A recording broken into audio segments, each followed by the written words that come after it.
But fog patches lifting and then dry for most, plenty of sunny spells, perhaps some low cloud just lingering around some coastal areas, but feeling warm in that sunshine as temperatures start to lift further, and more sunshine on the way to end the week as well as temperatures rise towards the mid-20s. A brighter outlook with Box Solar, sponsors of weather on GB News.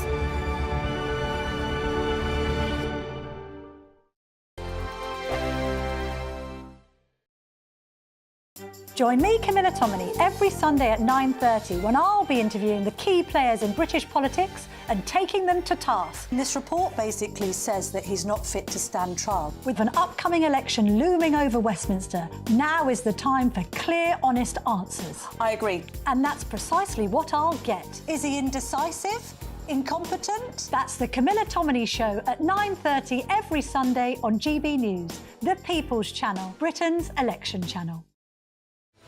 I'm Patrick Christie's. Every weeknight from 9, I bring you 2 hours of unmissable, explosive debate and headline-grabbing interviews. What impact has that had? We got death threats and the bomb threat and so on. Our job is to do what's in the best interest of our country. You made my argument for me. My guests and I tackle the issues that really matter, with a sharp take on every story. I'm hearing it up and down the country. That was a beginning, not an end. Patrick Christie's tonight from 9 p.m. only on GB News, Britain's news channel. I'm Michelle Dewberry, and I'm not here to tell you what to think. I'd much rather hear what you have to say. So, send in your opinions to gbviews@gbnews.com. Keep them clean, and you never know, I might read them out. With my panel here on Jubes & Co, we debate, we get stuck into the issues of the day on a show where all views are welcome, especially yours. GB News, the People's Channel, Britain's news channel. 2024, a battleground year. The year the nation decides. As the parties gear up their campaigns for the next general election. Who will be left standing when the British people make one of the biggest decisions of their lives? Who will rise? And who will fall? Let's find out together. For every moment, the highs, the lows, the twists and turns. We'll be with you for every step of this journey. In 2024, GB News is Britain's election channel. I think the most exciting bit for me is talking to people. People who I think are ignored often by the major news channels. We're going to give news they want to hear. There's a voice there that needs to be heard. I think there's a chance here for a diversity of opinion to be expressed, which you don't find elsewhere. It's really exciting. We don't hold back. We're free to say how decisions that are taken here affect us all around the country. Only on GB News, the People's Channel, Britain's news channel. I'm Christopher Hope. And I'm Gloria DiPiero, bringing you PMQs live here on GB News. Whenever Parliament is in session on a Wednesday at midday, we'll bring you live coverage of Prime Minister's questions. We'll be asking our viewers and listeners to submit the questions that they would like to put to the Prime Minister, and we'll put that to our panel of top politicians in our Westminster studio. That's PMQs live here on GB News, Britain's election channel.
Good morning, welcome to the programme. It is 6 o'clock and it's Tuesday the 7th of May.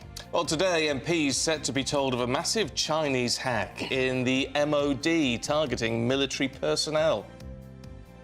Israel has begun operations in the Gazan city of Rafah after Prime Minister Benjamin Netanyahu has rejected Hamas's ceasefire offer. And the 68th edition of the Eurovision Song Contest kicks off in Malmö today as the UK's Ollie Alexander vies, probably unsuccessfully, with the top gong. And from the London jury, Manchester United, 0 points. Manchester United embarrassed. What do you think about that? Terrible. No. Was it? Well, it was only the top of my head. It's the best I could do at the time. Oh, If I go on then. practiced No, it's in the next fine. hour. Yeah. Manchester United are not the team they used to be as they lose 4-0 to Crystal Palace last night. West Ham have finally confirmed that David Moyes will be leaving at the end of the season, and there's a new world snooker champion, Kyron Wilson, won last night. Good morning. It was a rather mixed picture over the bank holiday weekend, but the good news is it is turning drier and brighter over the next few days. Find out more with me in a little bit.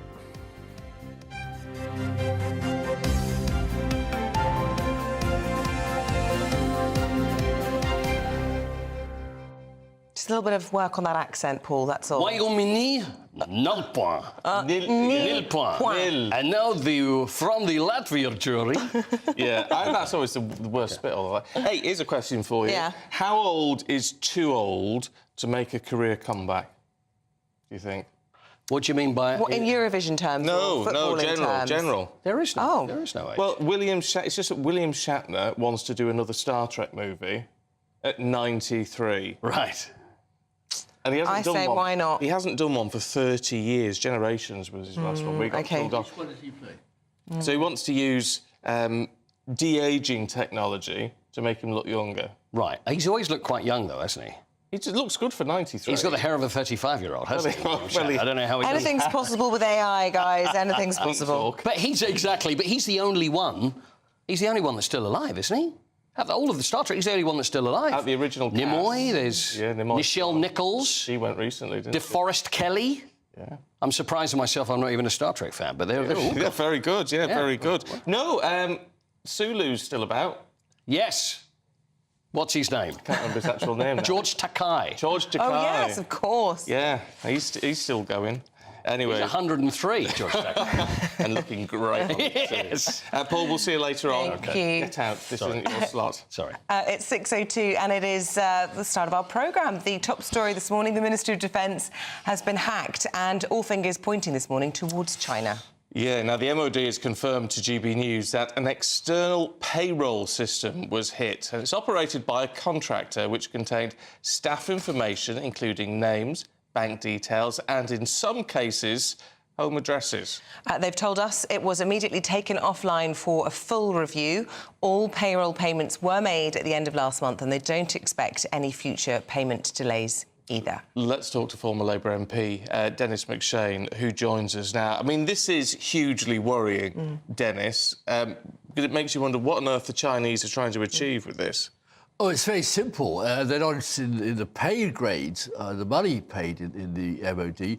What they want are bank details, bank numbers, other connections. So then if they find any vulnerability, somebody's got a problem with marriage or whatever, then they beam in on that.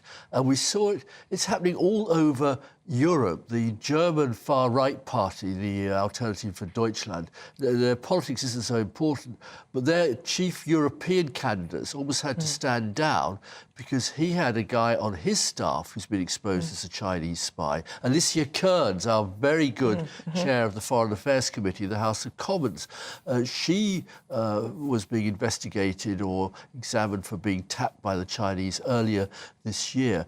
And the wackiest story, if you like, in France, where actually President Xi Jinping of China is now on a big state visit with President Macron, but the port of Brest, which is the home to the French nuclear submarine fleet and other warships right out on the Atlantic coast, they suddenly found, a rather lonely place, they suddenly found the last few years an awful lot of very young Chinese ladies were enrolling for academic courses in the university and going out and maybe building warm relationships with all the nuclear technicians and this, that and the other. The French Admiral was reporting to the French National Assembly on this. It is happening all over, and even, I mean, they're being aggressive. An Australian helicopter, military helicopter, was attacked by a Chinese plane.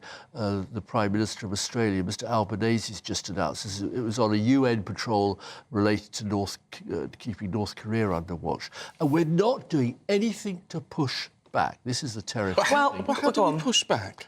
We've had 2 people charged with espionage under the National Secrets Act, including the person that was involved with Alicia Kearns.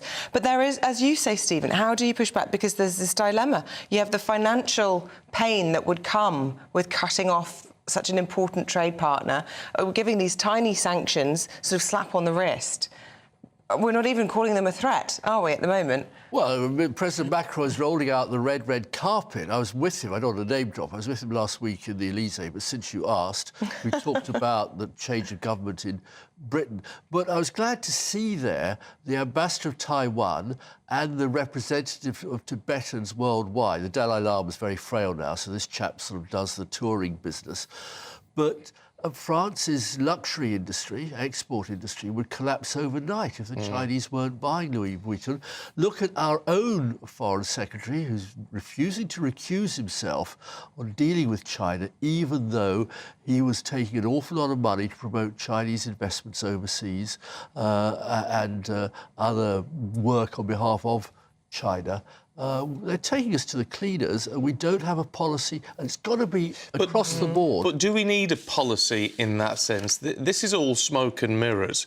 You're not telling me we haven't got significant assets within China ourselves, as will America, as will many European countries. I remember when I was the Minister for China, going to the Chinese Foreign Ministry, and I had this huge briefing thing about that big from the Foreign Office. And I went for a pee, and when I came back, it had disappeared. Panic all round. And then we went for another pee, as it were, had a cup of coffee, and it reappeared again. So obviously they just photocopied it in a flash. And that's just the way they behave. Well, we have to call them out, we have to make clear, and it has to be done internationally. It won't be the Little England or La Petite France or the Große Deutschland that does this. It will be all of us saying this must stop. OK. Thank you very much, Dennis McShane, former Minister for Europe. Appreciate it. And China. And China. There you go, more relevantly. Thank you. It's interesting. I mean, on a very personal front, I think you're going to be concerned if you're serving in the armed forces. Some veterans have been affected by this as well, so it is going to concern you. But I know the MOD is offering support to those and reaching out to those people who've been affected, so you'll just have to wait to see if you're contacted on that one. Yeah. To the Middle East now, where Israel has vowed to continue with its invasion of Rafah in the south of Gaza after rejecting a ceasefire offer from Hamas. Yeah, now, the agreement was organised by Qatari and Egyptian mediators, but Israel says the terms do not meet its demands. Well, this comes as Israel ordered a partial evacuation of at least 100,000 citizens. Let's get the thoughts of the defence editor for the Evening Standard, Robert Fox, who joins us this morning.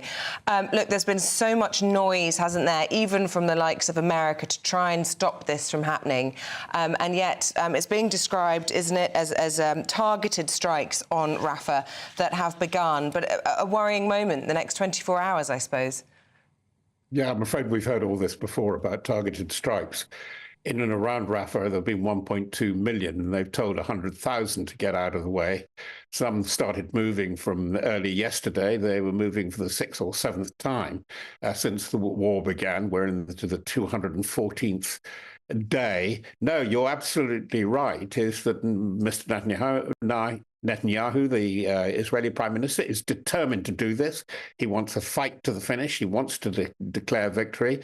The Americans, not only Antony Blinken, but Bill Burns, the head of the CIA, are extremely sceptical about the Netanyahu plans. And that's where we are. And as you say, there are signs that the offensive has begun with bombing, and now with ground operation. Tanks have been seen moving in. I mean, in terms of Israel's position then on this, it is becoming increasingly thin, isn't it? Well, I mean, when you look at what seems to be on the table with this deal, it's a three-stage plan, I think, isn't it? And it does look pretty substantial. Well, it does seem to offer the prospect that what remains of the fighting force of Hamas under Yahya Sinwar, which is the point, will get out because the political leadership and the sponsors of Hamas, not only Qatar, but it's particularly Saudi Arabia, has been strong about this, saying, you've got to end this, you've got to get this out, and we need a settlement with Israel. The point on the other side is that there is a great fear, particularly from the liberal press, which is very strong in Israel. Haaretz, Times of Israel, particularly the English language dailies, are saying, now, look, you've split the country completely and you're just going on with the war. This is to Netanyahu and his hardline settler allies in his government. You're just going on in order that you may survive. Because once we have peace and the thing stops, you'll be out of office, you'll be on trial again, and that's the end of it. And it's becoming a very personal survival game, according to the critics. Very divisive, even, as you say, in Israel, with some people convinced he's more interested in annihilating Hamas than trying to rescue any remaining hostages from there. What about here in the UK? Lots of papers reporting about these protests that we've seen at universities across America now reaching our shores, a new tented camp in Oxbridge campuses as well. Is this something that we're going to see more of, do you think, as the humanitarian catastrophe increases over the next few days? Well, the humanitarian side of it, I would have liked to have gone into that, but it's such a huge subject. Humanitarian law and the International Criminal Court really are becoming factors in this. But let's look at protest. I think you're absolutely right. Protest is now a factor in the electoral cycle, and we're going to see it big time in the English-speaking world as we go into general elections in the UK and the US. Now, having said that, a lot of very interesting background writing is being written about it. This is the symptom of a general gloom that politics isn't delivering in protest. There's a marvelous book by an LSE professor called Jonathan White called In the Long Term, which points this out. It's the absence of hope in so much of the politics. Look at the politics, local government politics. I don't criticise GB News for this, but most of the coverage was actually a game show forecasting. Who's up, who's down, who's winning, not what it's about, not what you can deliver. And to go back to your very strong point, protest is part of that. Yes, they do feel aggrieved about Palestine and human rights there, but it's part of a general feeling of grievance as well. And to answer your question, and I've been very long-winded and apologise, the answer is absolutely yes. This is going to be a feature of our national politics, US, UK, and certainly in countries like France and Germany, for the rest of the summer at least, and probably a lot more. It's whether it makes a difference, though, Robert. I mean, you could argue when you look at Biden's position. I mean, one thing that they seem to have done is put on hold some munitions delivery to Israel. I mean, is that a result of the protests? Is that just because of the general unease in the White House about what's happening? Stephen, that's coming down the track. And this is quite clearly what Blinken and Burns have been saying to Netanyahu, because even things like Iron Dome, you know, the famous missile, it is very well famous now, missile defense system, which is a complex of radars, of sensors, absolutely cutting edge stuff and missiles. It does require a lot of American input in terms of part and technology. And they're saying, go on with a war, and no jaw, as Churchill put it, and we're going to start rowing back. This is the first sign that it's going to happen. But if Netanyahu is going to say no to any possible solution, a political solution, negotiated solution, which he appears to be saying at the moment, we're going to hear more of that. I think that things are getting very tough because Biden doesn't want this polluting his election campaign. OK, Robert Fox, thanks very much indeed for your analysis this morning. Thank you. All right, it is 14 minutes past 6. Let's have a look at some of the other stories heading into the newsroom this morning. And the United States and most EU nations are set to avoid the inauguration of Russian President Vladimir Putin. The ceremony is going to take place at the Kremlin today and will swear him in for a new 6-year term. He's already a longer-serving leader than Joseph Stalin. with Putin holding a continuing position as president or prime minister since 1999. The Liberal Democrat leader, Sir Ed Davies, says he'll table a motion of no confidence in the government today in an effort to pressure Rishi Sunak to call a June general election. Sir Ed claims the disastrous local election results show the country has, in his words, had enough of Rishi Sunak and his out-of-touch government. And the Met Gala has taken place in New York, if you care about these sort of things. Garden of Time was the theme, if you like. Zendaya was there, Jennifer Lopez, someone called Bad Bunny. No idea who that is. Don't know, and Chris Hemsworth. Do you know it costs about $70,000 a ticket? Yeah. The exclusive event is a benefit for the New York Metropolitan Museum and marks the opening of its Costume Institute's annual fashion exhibit.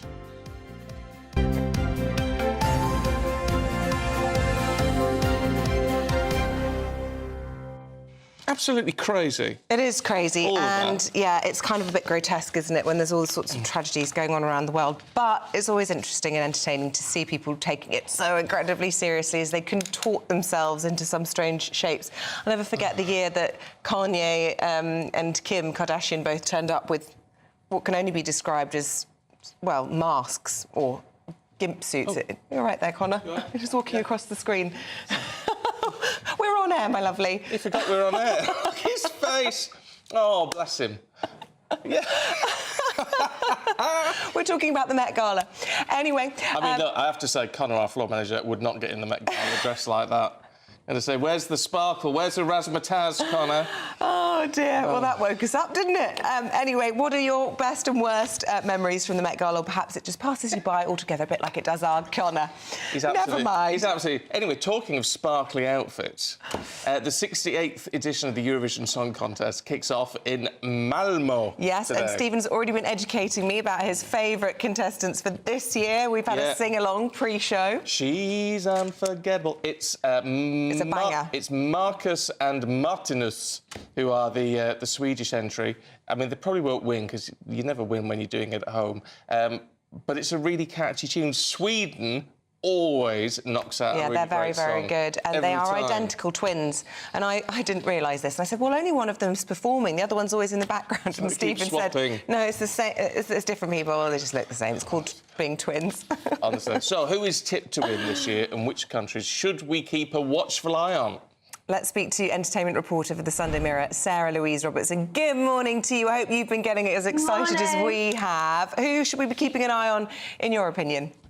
Hi guys, yes I am. It all kicks off today actually, and I was writing about it at the weekend. So the favourites are actually Switzerland, Stephen, not Sweden this year. Switzerland are running at 2-1, and their entry is a guy called Nemo, and the song's called The Code, and it is literally the most bonkers, craziest Eurovision sort of poppy song that you could ever imagine. It mixes every sort of genre of music, and then there's like this huge chorus at the end, and it's all about him being non-binary and finding himself, and all about acceptance. So Switzerland is tipped to be this year's winner, but hot on the tail is Croatia.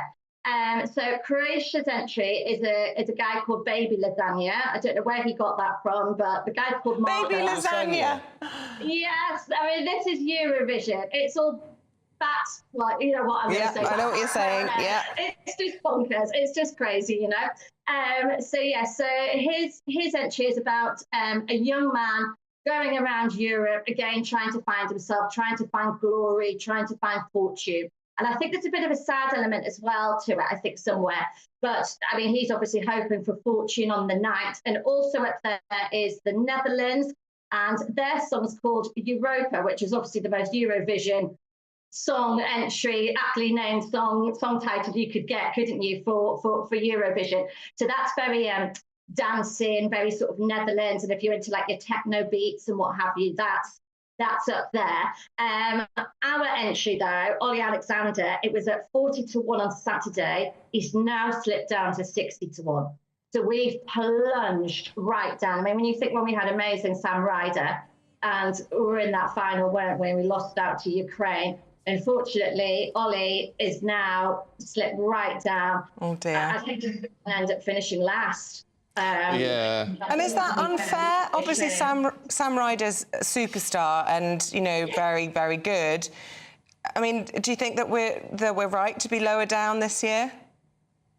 I mean, I like Ollie. I like Yes and Yes, but I think the track isn't quite right. I mean, I suppose there is craziness in the video, but I think there's been a lot of controversy around this entry because of everything that's going on with the Israel-Hamas conflict. And there was all these calls, wasn't there, from Queers for Palestine for Ollie to boycott the concert. But then we've heard over the weekend, over the bank holiday, from Ukraine's one of the Ukrainian former winners, Jamala, and she'd won for Ukraine in 2016, and she says a boycott over the conflict is not an option for Ukraine because for her country she needs artists to be loud and creative was the words that she used to remind the world about Russia's invasion of Ukraine.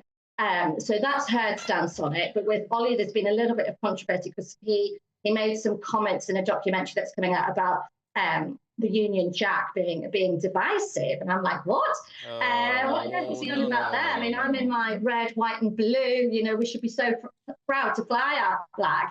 So I think that's not gone down very well. Dear, it's not going to be the GB News choice. It's not going to be the. What is wrong with Britain? And it seems very rare that we actually put forward a proper catchy kitsch sort of tune that would, and it might not be the cup of tea of a lot of people who are watching right now, but that's what works with a Eurovision audience. Yeah, you're right, Stephen. It's strange. We just can't seem to get it. I mean, we have obviously in the past with Bucks Fizz, haven't we, which was so famous, and then there was Katrina and the Waves, which no one could ever forget that one either. So we do well sometimes, but it's just been such a long time. And Sam Ryder, I think obviously if the whole Ukraine conflict hadn't happened, that would have been our year. Sam would have got it. You know, he was on course to make history, wasn't he? But at the end, you know, it went to Ukraine.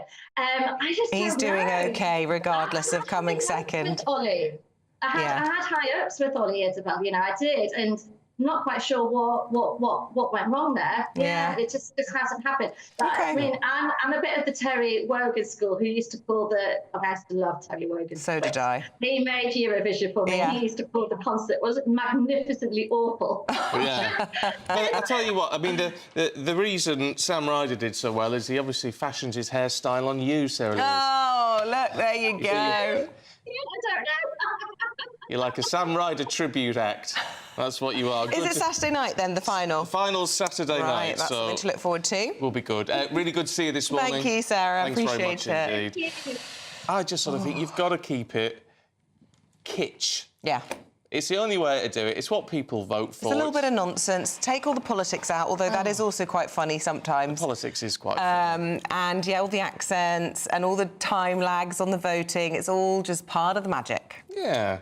I shall enjoy that. It's a little bit of fun. You need a little bit of fun. We do. Now, as many of you will be aware, we've been nominated for a number of Trick Awards, and this programme has also been humbly nominated for Best News Programme, if I may say. It's been, humbly nominated. OK, we're thrilled for Best News category, so we would really love some help with trying to win it this year. Yes, you need to vote, basically. We've got a QR code for you, though yesterday that wasn't working. A lot of you got in touch. So if it doesn't work, this is where you need to go to, poll-trick.org.uk. You can also get all our details for that on gbnews.com. So vote now, and we might win again. You never know. It'd be good to win 2 years in a row, wouldn't it? That'd be nice. In the meantime, let's get a check on the forecast. What's the weather up to? Here's Craig Snell. A brighter outlook with Box Solar, sponsors of weather on GB News. Hello there, welcome to your latest GB News weather forecast on the Met Office. Over the next couple of days, high pressure is starting to build in across the UK. That's introducing something a bit more dry and settled than what we've been used to. So out there, first thing this morning, a bit of a dull start for a lot of us, but there is some sunshine along the south coast of England, parts of Northern Ireland and the far north of Scotland. The cloud will be thick enough in places to produce some spots of rain, and a few showers may well just develop further south, but for most it is a drier picture compared to Monday. And come the afternoon, hopeful a lot of the UK will see some bright spells. The cloud will be stubborn across parts of Scotland and northeast England, so feeling quite chilly here right throughout the day. Into the evening, clearing skies initially, but that will allow some mist and a low cloud to form. And then towards the very end of the night, just watching this next band of cloud and rain, it may well just start to approach the far northwest of Scotland. Under the cloud cover, temperatures not falling much lower than around 8 to 10 degrees, but where we do see some clear skies, bit of a chilly start on Wednesday, but here we will see some sunshine. Elsewhere, a bit of a dull start, but the mist and low cloud will begin to burn away. So come the afternoon, I'm fairly optimistic. A lot of us seeing some sunny spells. The exceptions really across the very far northwest of Scotland, maybe the far northwest of Northern Ireland too. Here we see some cloud and some rain, but in the sunshine, feeling pleasantly warm, highs potentially reaching 20 or 21 degrees. That warm feeling inside from Boxed Boilers, sponsors of weather on GB News. And it's begun with the heat. Lumberneck, summer is just around the corner, believe it or not. Unless you're in here, when like we're already in the desert. Kicked off in here. Anyway, we want to make it sizzle for you. Yes, we have an incredible £20,000 cash offer. It's up for grabs in our latest Great British Giveaway. Oh, you just make it up as you go along, do, darling. yeah. It's Keep you on our your toes. biggest cash prize to date, and it could be yours. Here's how. The next Great British Giveaway winner could be you, with a massive £20,000 in tax-free cash to be won. Imagine how you'd react getting that winning call from us. Hi, my name's Phil Cox, and I won the Great British Giveaway. I'd say, why not? It's what is it? The price of a text and £2 to enter. And if I can win it, anybody can win it. And they're going to get even more money this time round, so why wouldn't you go in the draw? For another chance to win £20,000 in tax-free cash, text WIN to 63232. Text costs £2 plus one standard network rate message. Or post your name and number to GB05, PO Box 8690, Derby DE1 9TT. UK only. Entrance must be 18 or over. Lines close at 5 p.m. on the 31st of May. Full terms and privacy notice at gbnews.com/win. Please check the closing time if listening or watching on demand. Good luck. Yeah, best of luck to you on that one. Now, still to come, One Mother's campaign for more security in stadiums following the Manchester Arena attack. I'll tell you more in just a moment. Every Saturday, 10 till 12, we'll bring you all of the news that you need to know. We'll also remind you that there is so much to smile about. It's my favourite time of the week. I get to relax, enjoy some light-hearted stories, and let Ellie teach me about fashion too. That's Saturday Morning Live, every Saturday, 10 till 12. Only on GB News, Britain's news channel.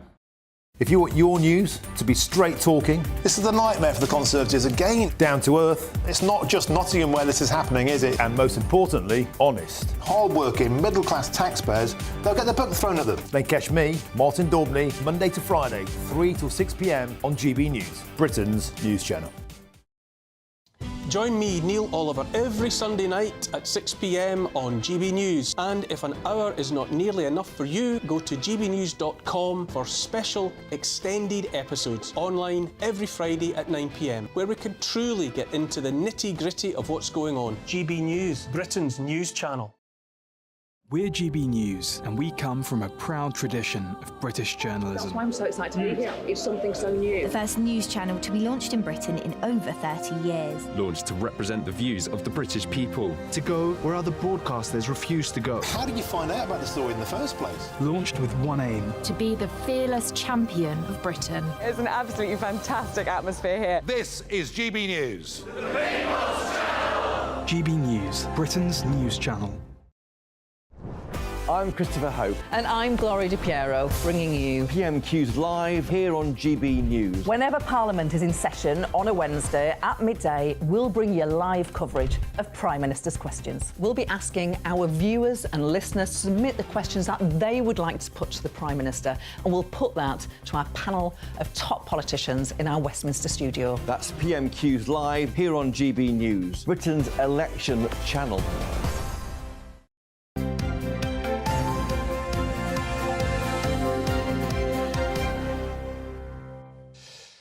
Now, almost 7 years on from the Manchester Arena attack, the mum of one of the victims is campaigning for more robust security at UK venues. Yes, for the past 5 years, Figan Murray, the mother of Martin Hett, has worked alongside the Home Office to try and get Martin's law.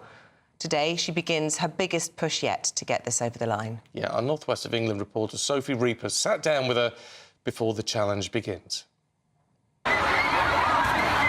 On the 22nd of May 2017, 22 people went to a concert at Manchester Arena but never returned home. One of those people was Martin Hett, murdered by suicide bomber Salman Abedi. It's 7 years nearly, and I still can't go to bed before about 11ish because I feel so ashamed and guilty as a mum. Because I was fast asleep in bed when he died, and I can't reconcile that. I've got a Martin-shaped hole in my soul somewhere, and that'll always be there. After the attack, the Manchester Arena inquiry found serious failings in security on the night, which could have prevented it from happening. As a result, for the past 5 years, Figan has worked tirelessly to try and improve security at UK venues. About 18 months after Martin died, we went to a theatre in Manchester, and there was absolutely no security, and that completely floored me. Then I looked into it and realised there's no legislation for security at all, and I wanted to change that. I just want venues and places, public places, to have a legal obligation to put security on and keep people safe.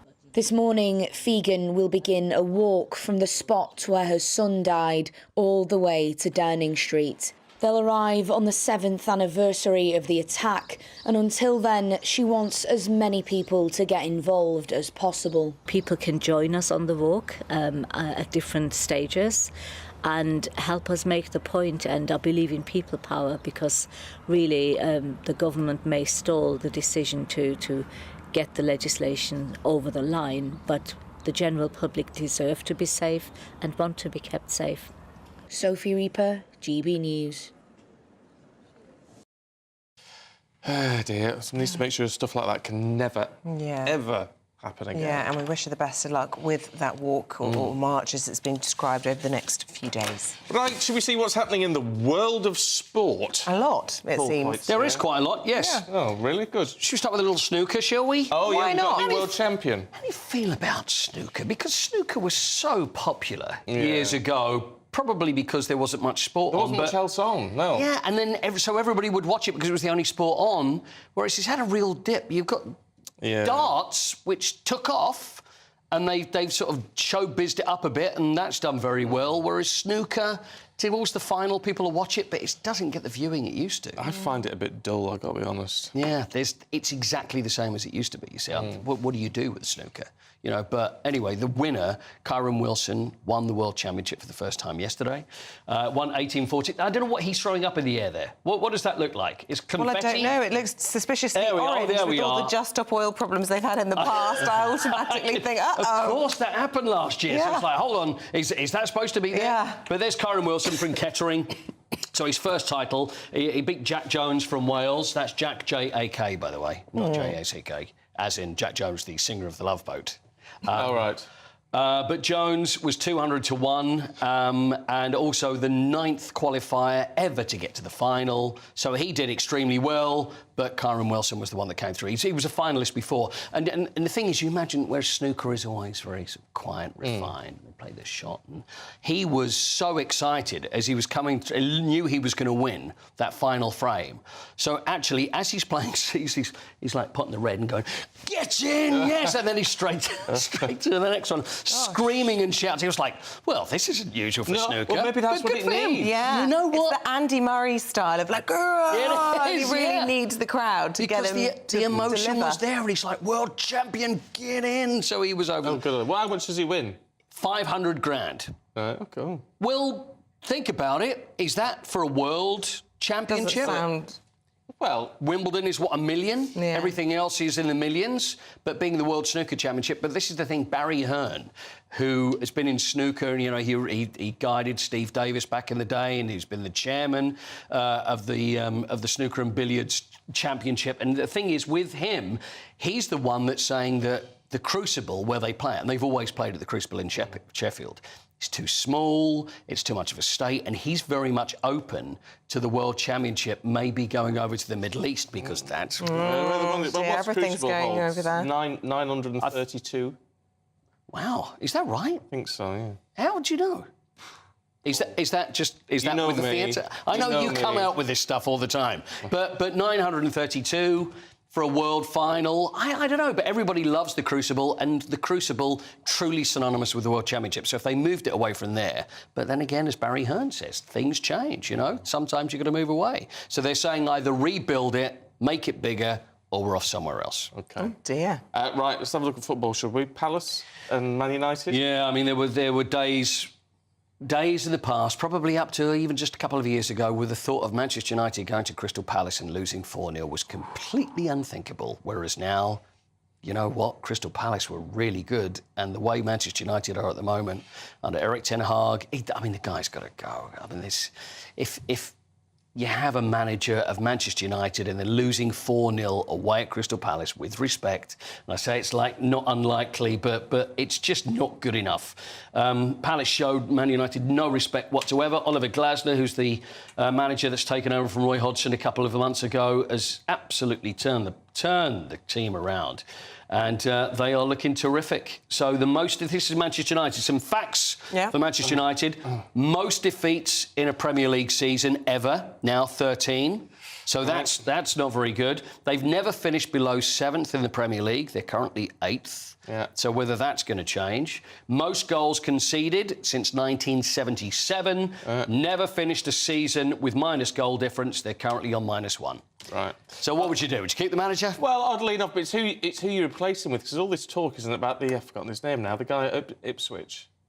Oh yeah, Kieran Maguire. Kieran McKenna, right? Yeah. Because he could go, couldn't he? A fresh, young talent. What about David Moyes? I hear he might be available soon. Well, David Moyes is going to be available, because West Ham have finally pulled the plug on him. I'm glad they finally said this, because I feel sorry for David Moyes. He's done really... He kept them from relegation in 2019. He's kept them in the top half of the league there in 22 and 21. Won the Europa Conference League last year, but this year they shipped 5 against Palace, 5 against Fulham, 6 against Arsenal, 6 against Liverpool. So it's probably time for him to go. Julian Lopetegui is the man that's probably going to come in, who was at Wolves. But David Moyes, at least I hope they give him a good send-off at the London Stadium. I don't think they were that fond of him, though, really. Well, that's it. I don't think they are. Every West Ham fan I speak to, it's like, oh, the football's not good enough. But he brought a trophy, the first time in 42 years. It's because they've finally caught up with him as a young man. Have we still got that picture that we showed the other day? I bet we haven't got it. I bet we haven't got it on the system. No, they won't. You know what? David Moyes? That's David Moyes when he played for Dunfermline. Hold on. Oh, my goodness, but you won't believe what you're missing. No, we'll try and sort it out. We showed it the other day of how David Moyes used to look when he was playing for... Was it Dunfermline, I think he was playing for at the time? Goodness me. Yes. He's improved with age. He has. He's like a fine wine. Grown into his looks. He has grown into his looks. Fabulous. Paul, that's enough of you. Thank you. I've got the Olympic cauldron for you in an hour. Oh, have you? Yeah. Is it nice looking? It's a bit... Oh. I was a bit underwhelmed, to be honest with you. Oh, don't say that. I prefer to be selling it, is whelmed. I was underwhelmed. Right, oh, well... Well, see if you can whelm it up a bit for us. I will whelm up for you, of course. Thank you. Right, stay with us. Still to come, we're going to be going through the front pages and the biggest stories of the day. We've got Claire Muldoon and Alex Armstrong for that.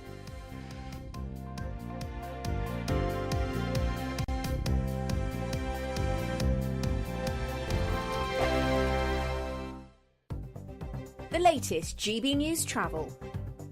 Good morning, I'm Russell Holding. In West Yorkshire, the A639 is closed off junction 7 of the M621 along Wakefield Road at Belle Isle because of a fire at a derelict pub. Also in West Yorkshire, the Ring Road Moortown in Leeds is blocked by flooding. Allings in Bradford is also closed because of flooding. In Lincolnshire, the A15 is closed southbound from Barton upon Humber to Bowmancote because of an accident that happened overnight. In Cambridgeshire on the A14, the inside lane's closed eastbound where a car caught fire between junctions 23 and 24 off the A1 near Huntingdon, causing delays. In East Sussex, the A21 is closed southbound against Dale on Battle Road at St Leonards-on-Sea for emergency repairs. And in Devon, the A381 is blocked northbound by an accident on the Western Bypass in Totnes. That's the latest. You can stay up to date throughout the day by visiting our website, gbnews.com. Are the newspapers getting you down? My wife didn't divorce me that month. Struggling to separate the wheat from the chaff? I know that it's a bit of a circus at the best of times. Well, don't worry, Headliners has got you covered. We'll take the burden of reading the day's news, and if we get depressed, who cares? It's an occupational hazard, frankly. That's Headliners on GB News from 11 p.m. till midnight, and the following morning, 5 till 6 a.m. on GB News, the comedy channel. Nah, just kidding. Britain's news channel.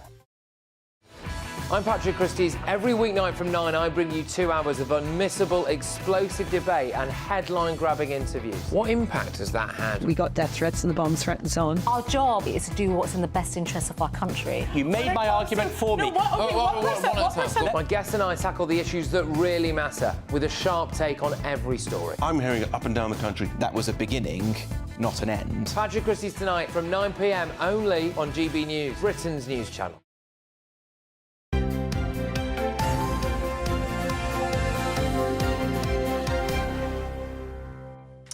At 6:41, good morning to you. Let's have a look at some of the newspapers today. And the Times has Israel, who've rejected a ceasefire as they continued their attack on Rafah last night, killing, we believe, at least 12 people. The Mail is leading with Greens facing fury over their failure to suspend a councillor who launched a hate-filled tirade against a rabbi. The Eye this morning has a breakthrough in the early detection of Alzheimer's. Here's the Express is leading with Britain facing a house price boom in the next 4 years. Isn't that awful? I want to rub my hands with glee on that one. You're pleased about that? I'm really, really pleased. It's good if you're on the ladder. It's terrible if you're not. But except, if it's bad for people who aren't on the ladder, it's bad for us all, because you've got to have movement in the ladder. You see what I mean? Otherwise, it doesn't work. Yes, yeah, but you do get very selfish with these sort of things. No, it's true. Anyway, let's talk to journalist and broadcaster Claire Muldoon and political commentator Alex Armstrong. Morning to you both. Good morning. Good morning. Claire, can we kick off with the Eye and this Alzheimer's study? This has been picked up in both the Eye and the Guardian today. And I don't know about you, Stephen, but I have had Alzheimer's in my family. My dad had it and sadly passed away, and my grandmother had it, so both paternal and maternal sides. And there's lots of links. We've known historically, you know, environmental links, exercising of the brain, etc., etc. But I just think it's your bad luck. If you're going to get it, you're going to get it, and that's it. You can obviously minimise it and try and postpone it.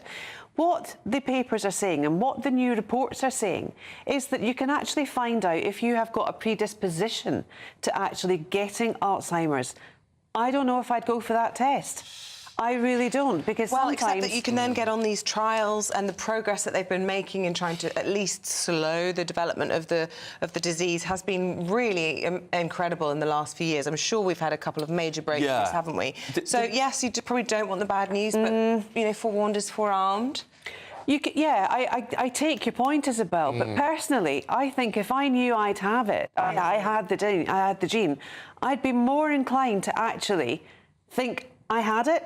And then every time I would stop and forget something, it would only reinforce the fact that I've got Alzheimer's. It's a bit like those people, I mean, it's not a direct comparison, but you know the people who have cancer and then say, actually, I'm not going to take the treatment. Because I'd rather have a better quality of life than a prolonged life.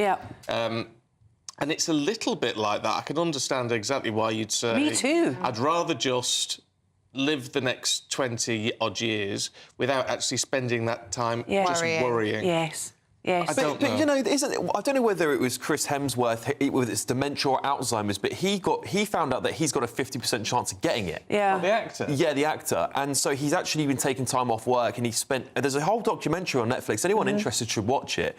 And he's saying, and there's lots of studies saying that you can really potentially change your likeliness of getting it or getting it young by doing certain things, eating certain ways and having a certain lifestyle. So, you know, I think it goes back to that point that Claire was making, is that do you want to know, do you want to do something about it if you do know? And not just about doing something about it in terms of, you know, trying to prevent it, but also make sure you've got your house in order, make sure that everybody that you love's taken care of, that they don't have any... You should have that. Anyway, life is just too short.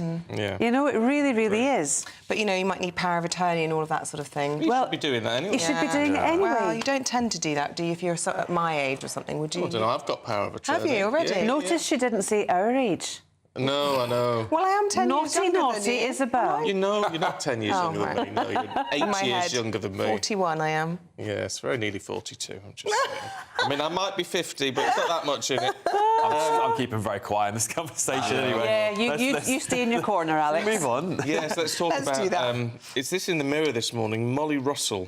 Yeah, this is a really tragic story. It's really close to my heart because Molly went to the same high school as I did in Harrow in northwest London. Yeah, Hatchen High School, a really, really great school, by the way. It does a lot for young people there. But of course, Molly Russell lost her life to suicide after viewing potentially thousands of harmful images online, and that led to her self-harm. And basically, the father of Molly Russell is urging for these online safety laws to come quicker. It has been passed through Parliament, this bill, but the issue is that the regulator is now having to go through consultation with big tech. So it's taking a really long time. Now, up to 4 young people die a week. This is what Molly's father's charity is saying. So that's quite a substantial amount of young people taking their own lives or being in this position. So he's asking for this legislation to be sped up, which is totally understandable. And there's some really good things in this bill that will protect young people. I do have other concerns about the bill in general and about, how this is going to be policed, because the internet is massive. And I don't really know how one small regulator is going to be able to stop harmful images if young people are going to find it. The big tech have to step up. It can't be down to the regulators, entirely. And they've got to have some sort of responsibility.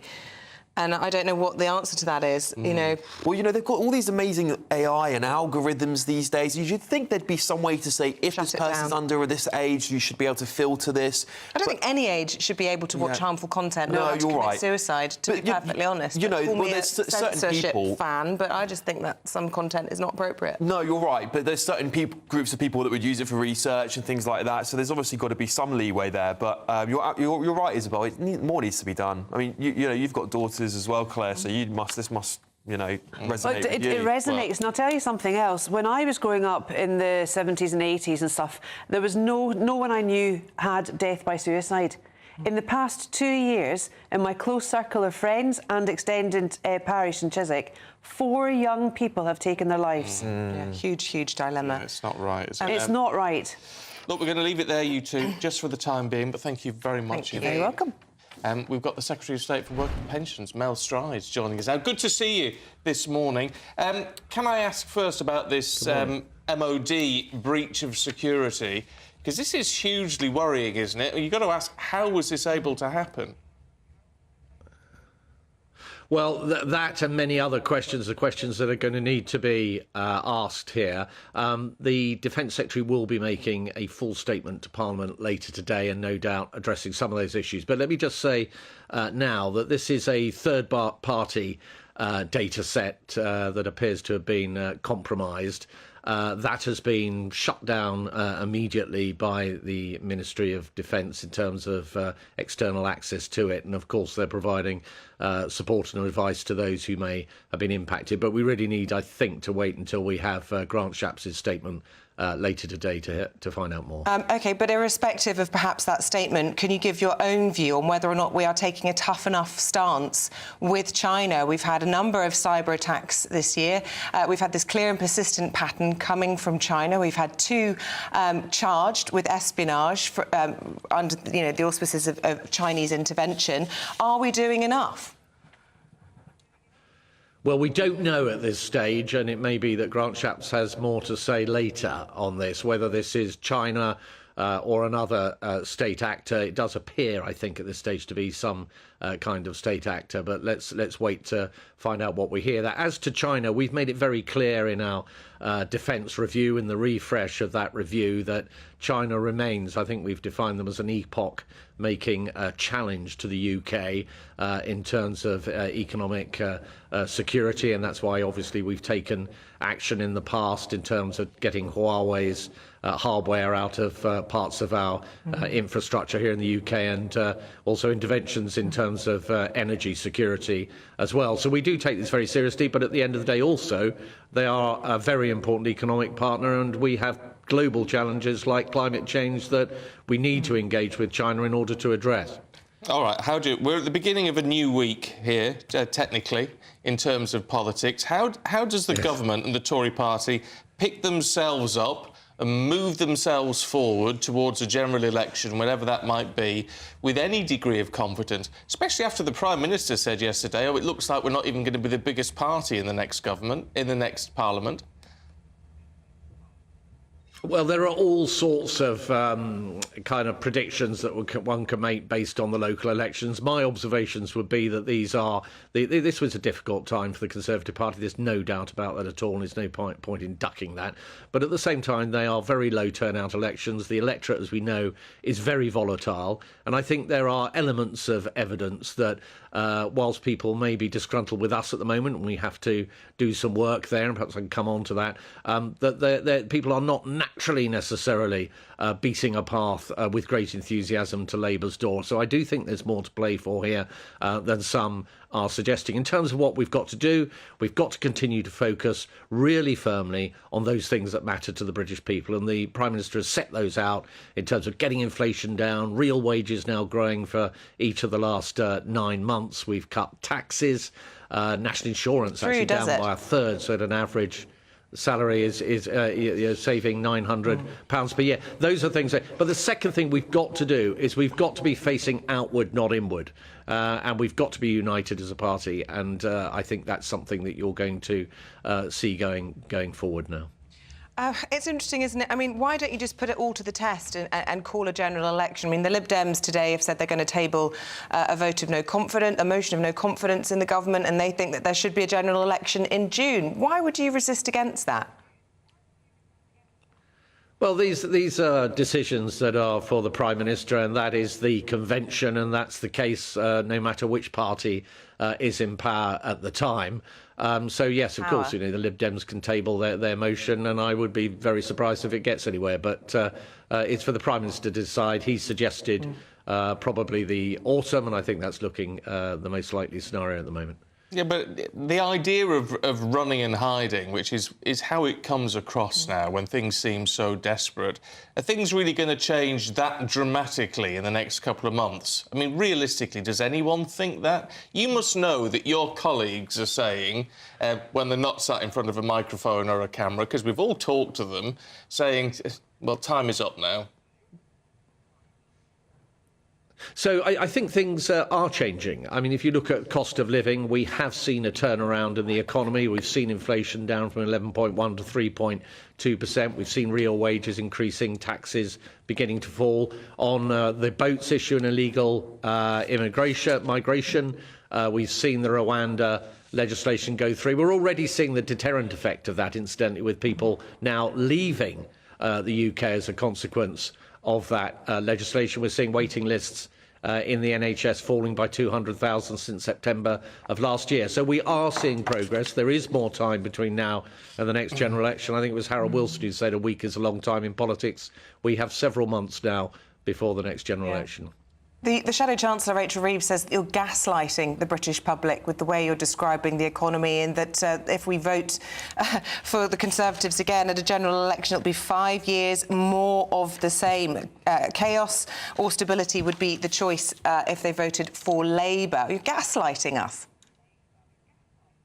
No, not at all. What we're saying is exactly as I've set out. We are seeing an improving economic situation. We are seeing a gradual but sustained improvement in those cost of living pressures and inflation, real wages going up, taxes coming down. We're seeing all that good stuff happening. What we're going to get with Labour, who have all these uncosted commitments, they're 28 billion that they were going to be putting into energy that they seem to have U-turned on, but the policy yet still remains, are examples of where we can really are in danger, I think, of going back to square one with Labour, because they have no plan at the end of the day.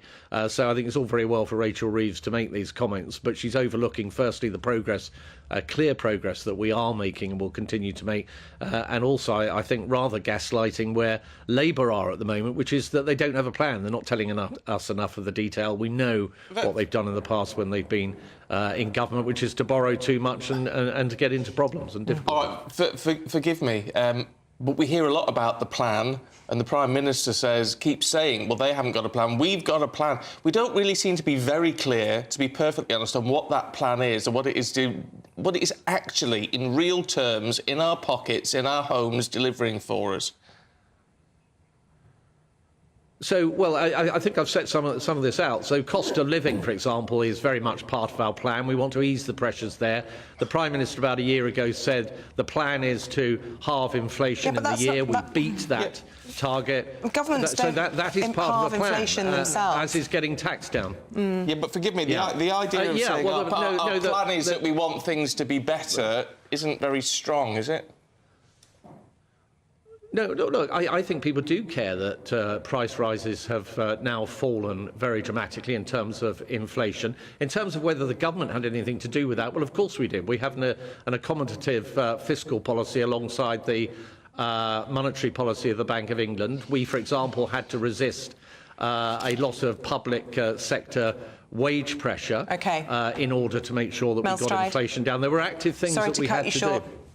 We have to say goodbye. We really appreciate your time this morning. Mel Stride, Department of Work and Pensions. Thank you. OK, let's see what the weather's going to do with Craig. A brighter outlook with Box Solar, sponsors of weather on GB News. Hello there, welcome to your latest GB News weather forecast on the Met Office. Over the next couple of days, high pressure is starting to build in across the UK. That's introducing something a bit more dry and settled than what we've been used to. So out there, first thing this morning, a bit of a dull start for a lot of us, but there is some sunshine along the south coast of England, parts of Northern Ireland and the far north of Scotland. The cloud will be thick enough in places to produce some spots of rain, and a few showers may well just develop further south, but for most it is a drier picture compared to Monday. And come the afternoon, hopeful a lot of the UK will see some bright spells. The cloud will be stubborn across parts of Scotland and northeast England, so feeling quite chilly here right throughout the day. Into the evening, clearing skies initially, but that will allow some mist and a low cloud to form.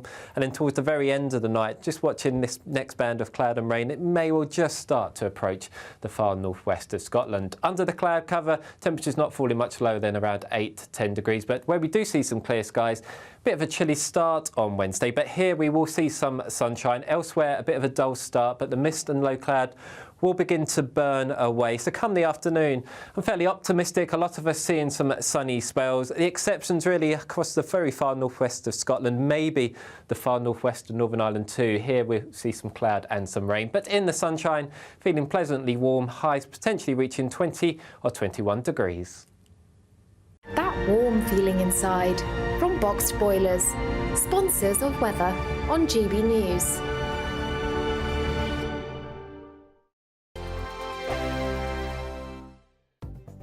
The latest GB News travel.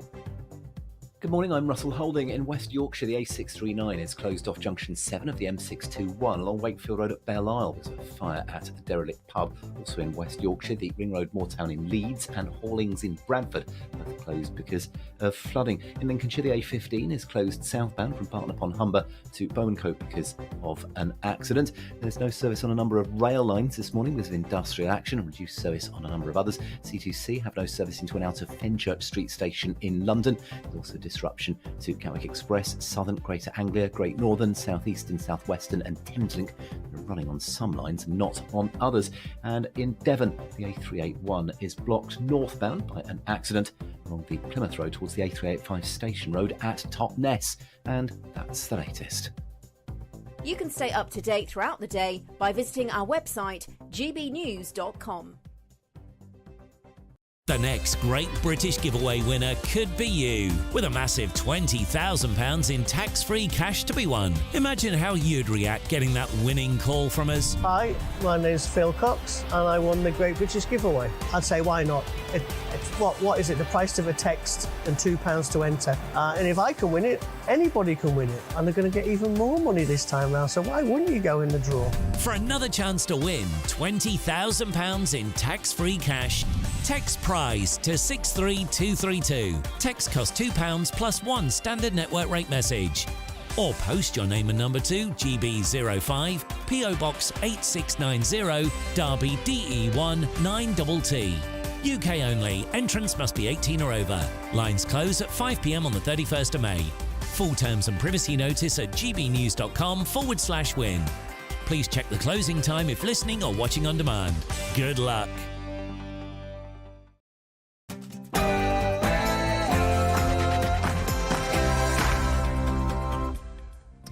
Good morning to you. It's 7 o'clock on Tuesday, the 7th of May. Welcome to Breakfast with Stephen and Ellie. Isabel, even. I'm so used to saying Stephen and Ellie. Who am I? I don't know. Where am I? It's Tuesday. Welcome to the programme. Today, MPs are set to be told of a massive Chinese hack in the Ministry of Defence targeting military personnel. Earlier, we spoke to the Secretary of State for Work and Pensions, Mel Stride, for the government's reaction. This is a third-party data set that appears to have been compromised. That has been shut down immediately by the Ministry of Defence. Israel has begun operations in the Gazan city of Rafah after Prime Minister Benjamin Netanyahu rejected Hamas's ceasefire offer. And the 68th edition of the Eurovision Song Contest kicks off in Malmo today as the UK's Ollie Alexander vies for the top gong. And in the sport, Erik ten Hag is probably moving a little closer to the exit door at Manchester United as they lose 4-0 away at Crystal Palace. You know what, maybe David Moyes could take over and go back there again. Kind of doubtful, but he'll be leaving West Ham. That's confirmed at the end of the season. And I will be revealing the new Olympic cauldron. How about that for France 2024? Good morning. It was a rather mixed picture over the bank holiday weekend, but the good news is it is turning drier and brighter over the next few days. Find out more with me in a little bit.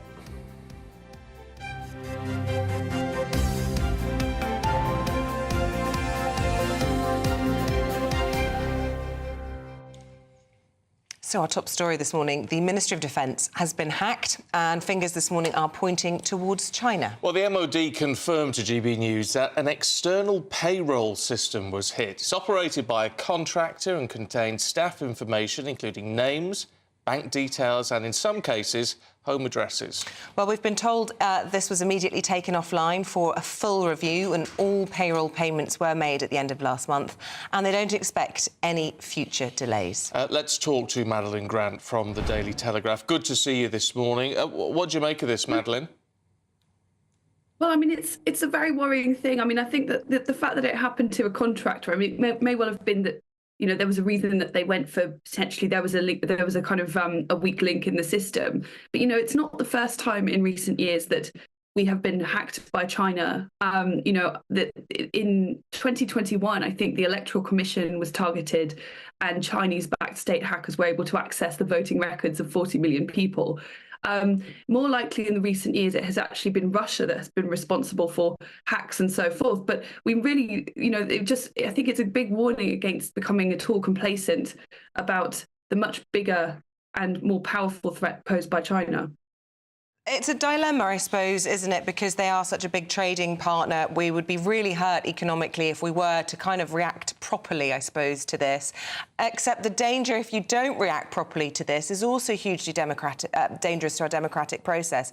And there are people who are saying, look, it comes right from the top. You've got the Foreign Secretary who's quite openly had, you know, financially beneficial interactions with China, and he's not recusing himself from those deals as our Foreign Secretary going around representing us on the world stage. If we're not prepared to change that, then, you know, we've got to put up with this kind of stuff, haven't we?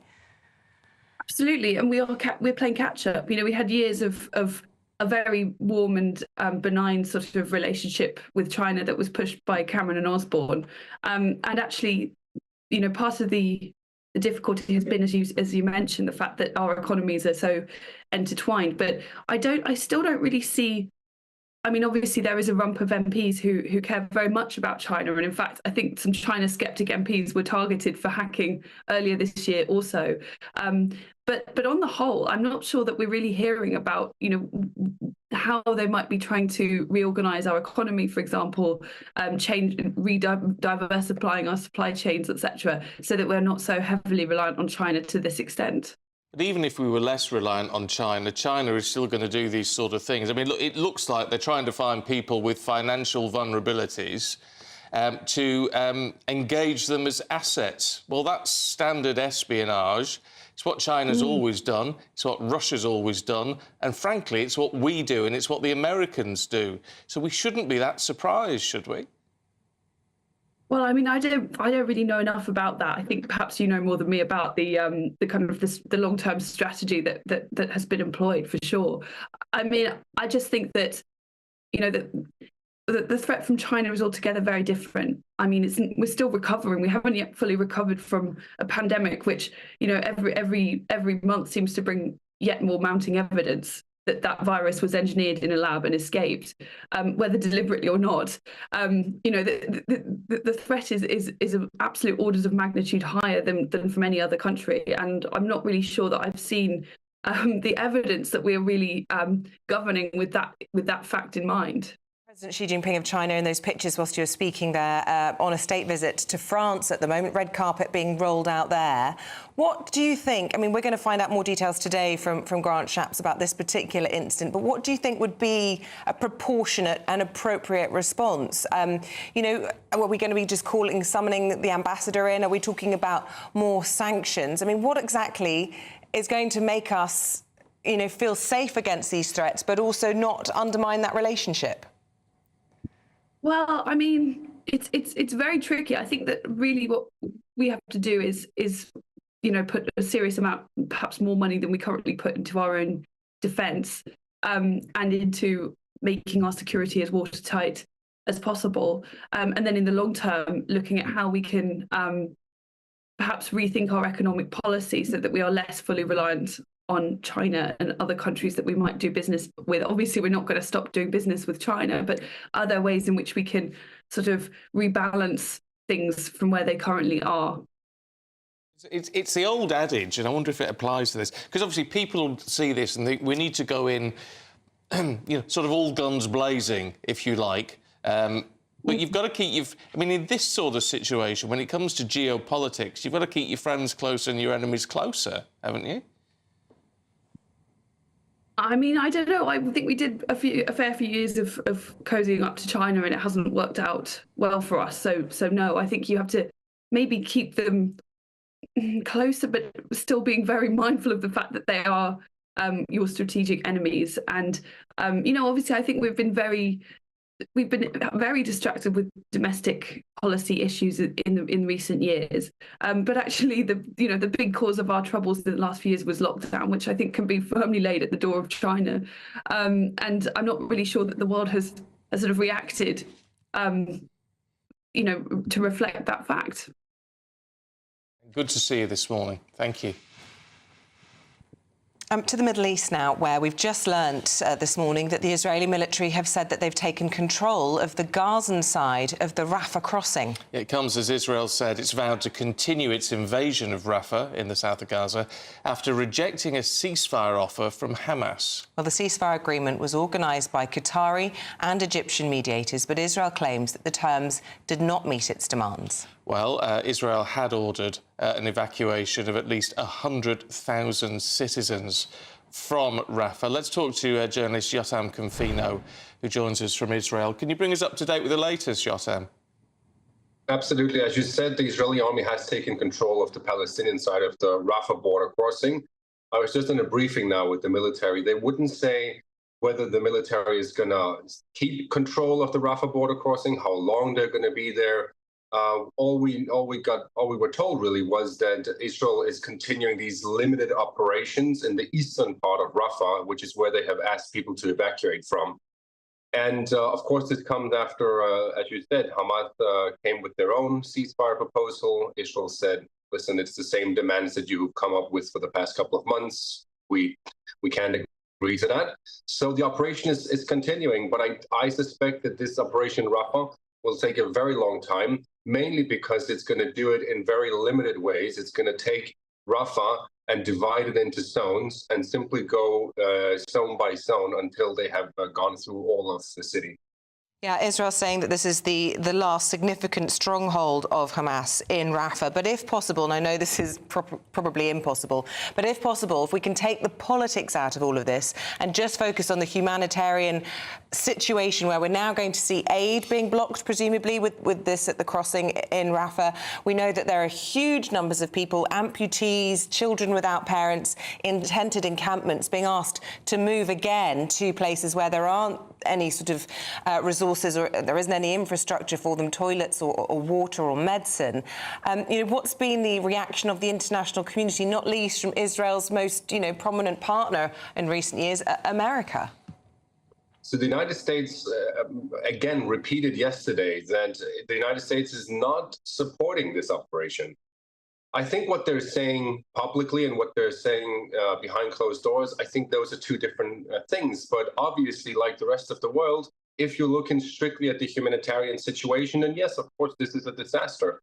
There's no way around it. If you look at the political side of all of this, if you want to get rid of Hamas, you have to go into Rafah. There is no other option. Now, if you will allow Hamas to stay in power in Gaza, that's a whole different discussion, because then you could easily say, well, Israel has damaged and hurt Hamas enough, and now they'll withdraw from Gaza and spare the Palestinians in Rafah more suffering. That's just not the case. But the international community, all of Israel's allies, are warning against this operation because of the humanitarian situation. What about the pressure on Netanyahu from within Israel then? Because you look at this ceasefire agreement, which Hamas has agreed to. It's a three-stage process, and even though it's not written in, that sort of hints of giving up the armed struggle at the end of it. It's a solid piece of work, and yet it's been dismissed by Netanyahu very quickly. Is that going to put him at loggerheads with the Israeli people? I don't think so. And I also don't think that it's realistic for Hamas to expect Israel to withdraw from Gaza and to go back to with 6, where there is a permanent ceasefire and where Hamas is in control of Gaza.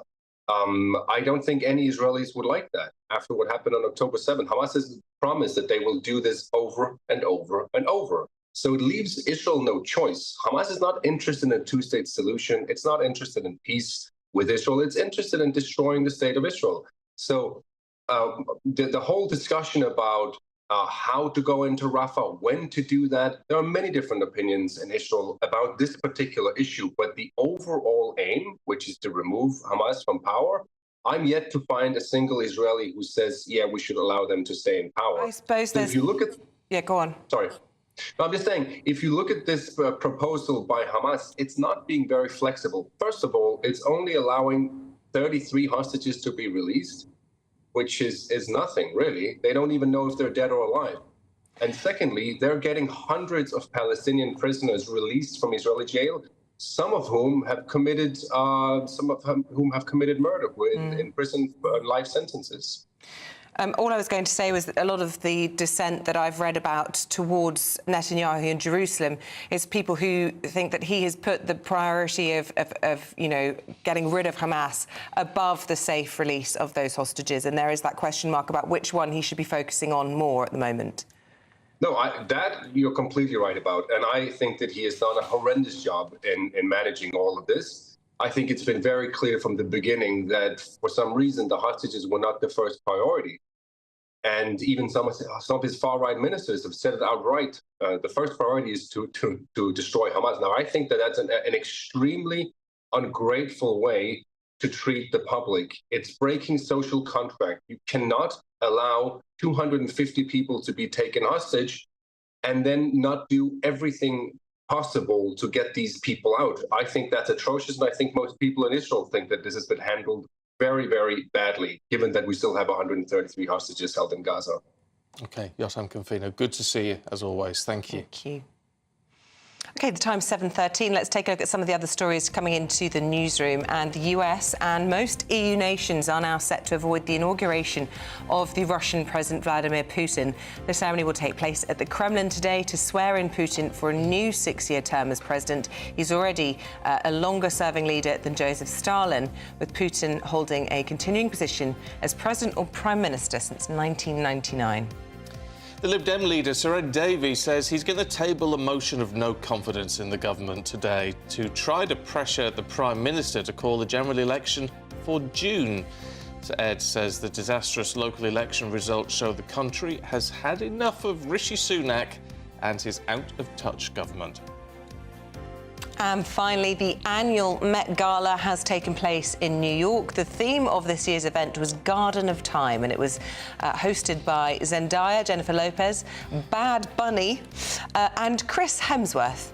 The exclusive event is a benefit for the New York Metropolitan Museum and marks the opening of its Costume Institute's annual fashion exhibition.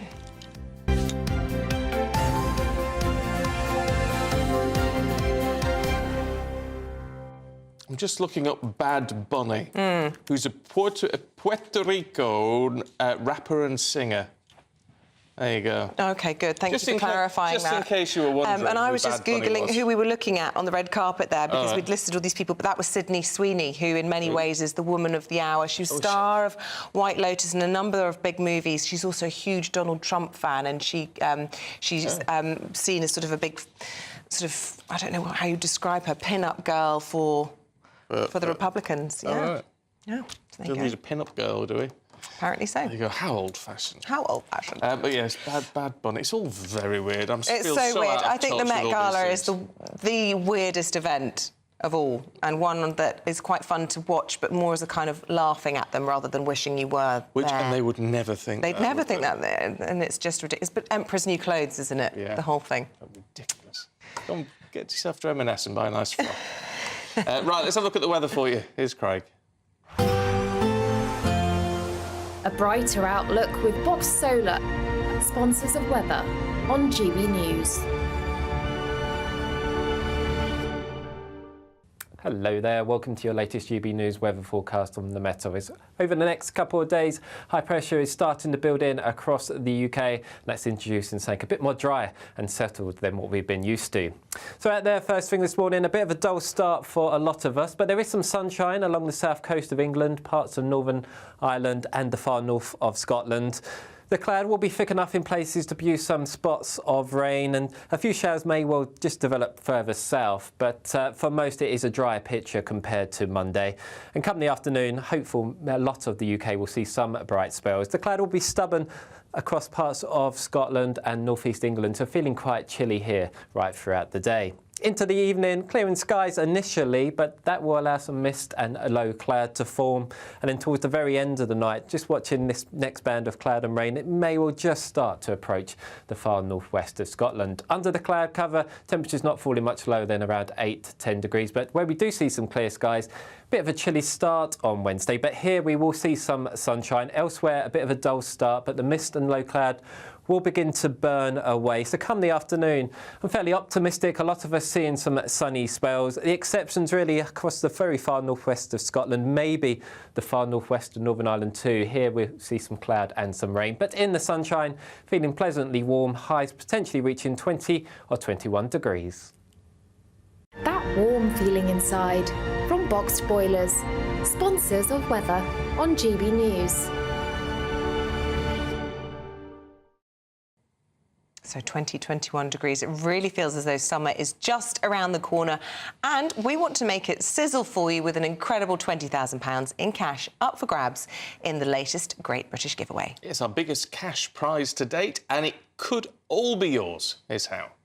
The next Great British Giveaway winner could be you, with a massive £20,000 in tax-free cash to be won. Imagine how you'd react getting that winning call from us. Hi, my name's Phil Cox, and I won the Great British Giveaway. I'd say, why not?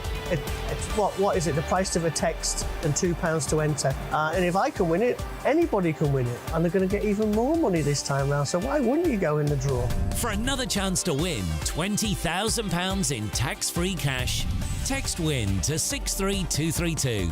Text costs £2 plus one standard network rate message. Or post your name and number to GB05, PO Box 8690, Derby DE1 9TT. UK only. Entrance must be 18 or over. Lines close at 5 p.m. on the 31st of May. Full terms and privacy notice at gbnews.com/win.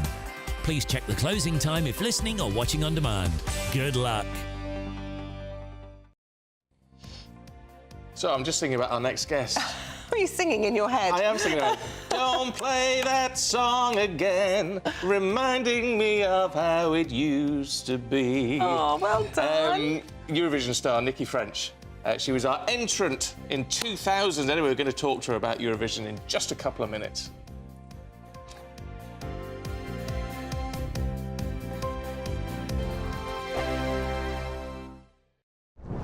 I'm Christopher Hope. And I'm Gloria Di Piero, bringing you PMQ's live here on GB News. Whenever Parliament is in session on a Wednesday at midday, we'll bring you live coverage of Prime Minister's questions. We'll be asking our viewers and listeners to submit the questions that they would like to put to the Prime Minister, and we'll put that to our panel of top politicians in our Westminster studio. That's PMQ's live here on GB News, Britain's election channel.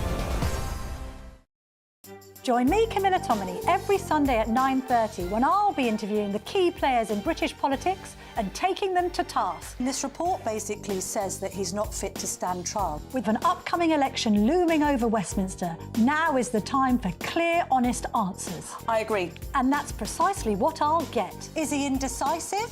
Incompetent? That's the Camilla Tominey Show at 9:30 every Sunday on GB News, the People's Channel, Britain's election channel. In the GB newsroom, we bring you the news as it happens. With our team of dedicated journalists across the UK, GB News brings you accurate reporting of the day's topical agenda. When the news breaks, wherever and whenever it's happening, we'll be there. This is GB News, the People's Channel, Britain's news channel. Monday to Thursday nights on GB News with Dubes & Co from 6, followed by Farage at 7. At 8, Sir Jacob Rees-Mogg addresses the state of the nation. And at 9, join Patrick Christie's Tonight, followed by Headliners at 11. Only on GB News, Britain's news channel. I'm Michelle Dewberry, and I'm not here to tell you what to think. I'd much rather hear what you have to say. So, send in your opinions to gbviews@gbnews.com. Keep them clean, and you never know, I might read them out. With my panel here on Dubes & Co, we debate, we get stuck into the issues of the day on a show where all views are welcome, especially yours. GB News, the People's Channel, Britain's news channel. I'm Andrew Doyle. Join me at 7 o'clock every Sunday night for Free Speech Nation, the show where I tackle the week's biggest stories in politics and current affairs with the help of my 2 comedian panellists and a variety of special guests. Free Speech Nation, Sunday nights from 7 on GB News, the People's Channel, Britain's news channel. Join me, Neil Oliver, every Sunday night at 6 p.m. on GB News. And if an hour is not nearly enough for you, go to gbnews.com for special extended episodes online every Friday at 9 p.m, where we can truly get into the nitty-gritty of what's going on. GB News, Britain's news channel. I'm Gloria Di Piero. This is GB News, Britain's election channel.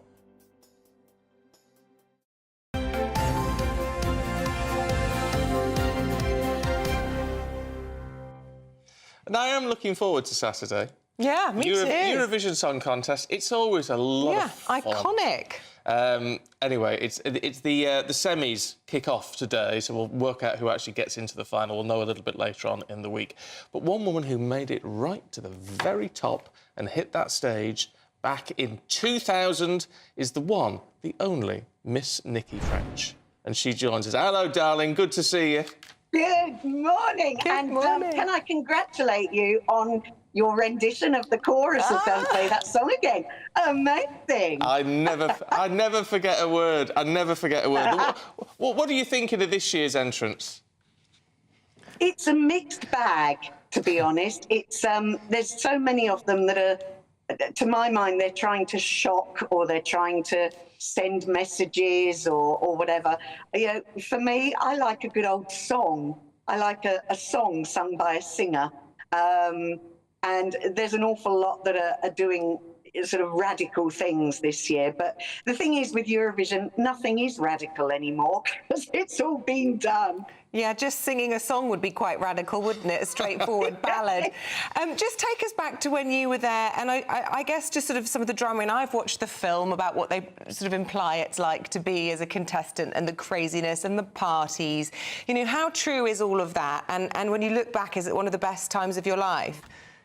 Oh, genuinely. Oh, absolutely. It's one of the best times. You're sort of carried along on this huge cloud of positivity and optimism and fun, and you've got the host nation showing off their country to you. So, yeah, there's lots of parties and there's lots of sort of official events that you're invited to, and it's wonderful. And backstage, all the acts are so supportive of one another. You know, it's just great fun, and it's such an honour because you're representing your country at the end of the day, and it's wonderful. I was looking back at the video of you again, and I know you've still got the outfit. But it must have been... Yeah, I can't get in it. That's nice, never mind.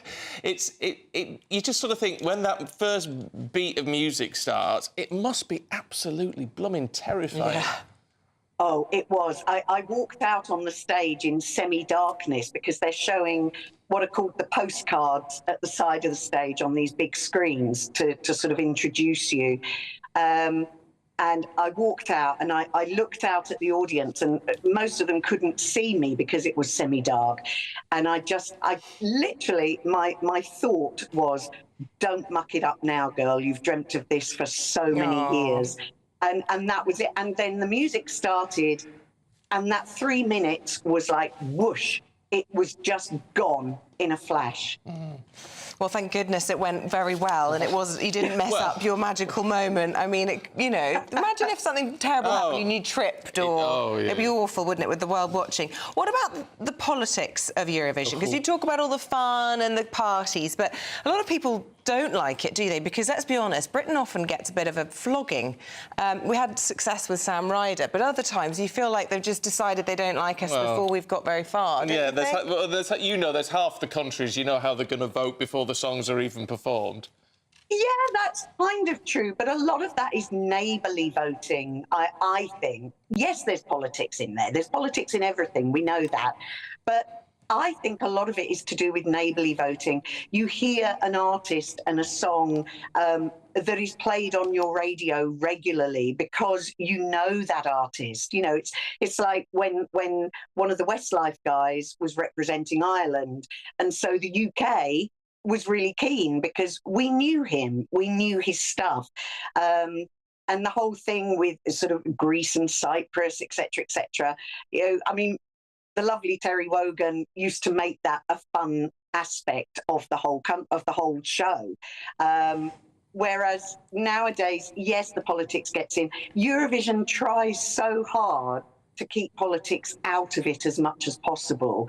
Of course, they don't always succeed, but, you know, the rest of us, we just want a decent song contest and a huge, glamorous event. And you know, the good thing is that there is no runaway winner this year. You know, there's no sort of one country. Well, yes, I know Stephen loves Sweden. Great. I like it. I'm sold on it now as well. 100% love that song. It's great, but like your lady an hour ago said, you know, sort of Croatia are up there, Switzerland are up there, even Finland's up there. We're not, though, are we, this year? Well, I don't know. I mean, since his rehearsals started, the fans have been really, really excited. Okay. The performance isn't my cup of tea, but I love the song. I actually love the song. And in an evening of a lot of people, as I say, trying to make statements and trying to shock and trying to scare you. I mean, some, you know, there's some with hideous makeup on and things. It's a song at the end of the day, and it's going to stand out because it's a song. It's a good song. The one to look out for that everyone's talking about is Ireland. Oh, I've seen that. Blooming heck. I know. That's the one gonna where show I'll me be that one on carrying the next prime break. sofa. That's rather special. I can't see that making it through to the final, to be honest. dear. Nikki, as always, it's a joy. Thank you very much indeed. Thank you so much, Nikki. I was just trying to think what was the name of the song that Katie Price performed. Do you remember that? Oh, no. 2005, she sang Not Just Anybody. It was such a car crash. Yeah. I think that was probably an all-time low point. Sorry, Katie. Yeah. Let us know Yes. which were your favourites, which have been your worst British entries over the years. And, yeah, who you're going to be voting for on Saturday night. Yeah, I never pick a winner, I will tell you that. Oh. I never pick a winner. Oh. But I think the Sweden one's really good. those And Nikki twins are likes very good. France, apparently. I haven't heard that one yet. You need to show me Ireland. I know, we did. Ireland's very special. Have a look. You can do that very quickly as we have a little break, because Paul Coyte's going to be here in just 3 minutes. Talking cauldrons, isn't he? And things Cauldrons. like that.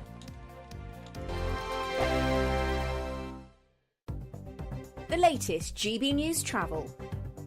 Good morning, I'm Russell Holding. On the Glasgow subway, there's no service on the outer circle after a train broke down. In West Yorkshire, the A639 is closed each way off junction 7 of the M621 at Belle Isle because of a fire at a derelict pub. In Lincolnshire, the A15 is closed southbound from Barton upon Humber to Bowmancote after an accident overnight. In Worcestershire, the A46 is blocked each way by an accident between Ashton under Hill and Beckford, causing delays. There's widespread disruption to train services across London and the southeast of England this morning because of industrial action. There's no service on a number of routes, but limited service on some others, with no trains running at all into and out of Moorgate or Fenchurch Street stations, and Great Northern are running at King's Cross. And in Devon, the A381 is blocked northbound after an accident along the Western bypass in Totnes, and that's the latest. You can stay up to date throughout the day by visiting our website, gbnews.com. Are the newspapers getting you down? My wife didn't divorce me that month. Struggling to separate the wheat from the chaff? I know that it's a bit of a circus at the best of times. Well, don't worry, Headliners has got you covered. We'll take the burden of reading the day's news, and if we get depressed, who cares? It's an occupational hazard, frankly. That's Headliners on GB News from 11 p.m. till midnight, and the following morning, 5 till 6 a.m. on GB News, the comedy channel. Nah, just kidding. Britain's news channel. We're GB News, and we come from a proud tradition of British journalism. That's why I'm so excited to be here. It's something so new. The first news channel to be launched in Britain in over 30 years. Launched to represent the views of the British people. To go where other broadcasters refuse to go. How did you find out about the story in the first place? Launched with one aim. To be the fearless champion of Britain. It's an absolutely fantastic atmosphere here. This is GB News. GB News, Britain's news channel. 2024, a battleground year. The year the nation decides. As the parties gear up their campaigns for the next general election. Who will be left standing when the British people make one of the biggest decisions of their lives? Who will rise? And who will fall? Let's find out together. For every moment, the highs, the lows, the twists and turns. We'll be with you for every step of this journey. In 2024, GB News is Britain's election channel. I'm Christopher Hope. And I'm Gloria Di Piero, bringing you PMQ's live here on GB News. Whenever Parliament is in session on a Wednesday at midday, we'll bring you live coverage of Prime Minister's questions. We'll be asking our viewers and listeners to submit the questions that they would like to put to the Prime Minister, and we'll put that to our panel of top politicians in our Westminster studio. That's PMQ's live here on GB News, Britain's election channel.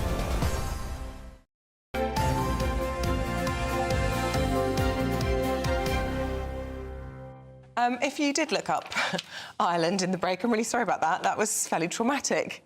I don't really understand what happened there. It's called Bambi Thug. I mean... Paul Coyte loved it, though, didn't you? Yeah, I did. It wasn't What's Another Year by Johnny Logan, though, was it? No, it wasn't, I've been waiting such a long time. Yeah. The white suit with the black shirt. And the Hands did do that. Yeah, and all that stuff. Yeah. Johnny Logan, because he won it twice as a singer and as a songwriter as well. Yeah. So he's won it... Well, he is Mr Eurovision. I don't think they're going to win it this year. I don't think they are either. No. Everybody's just going, I know, let's make it really weird.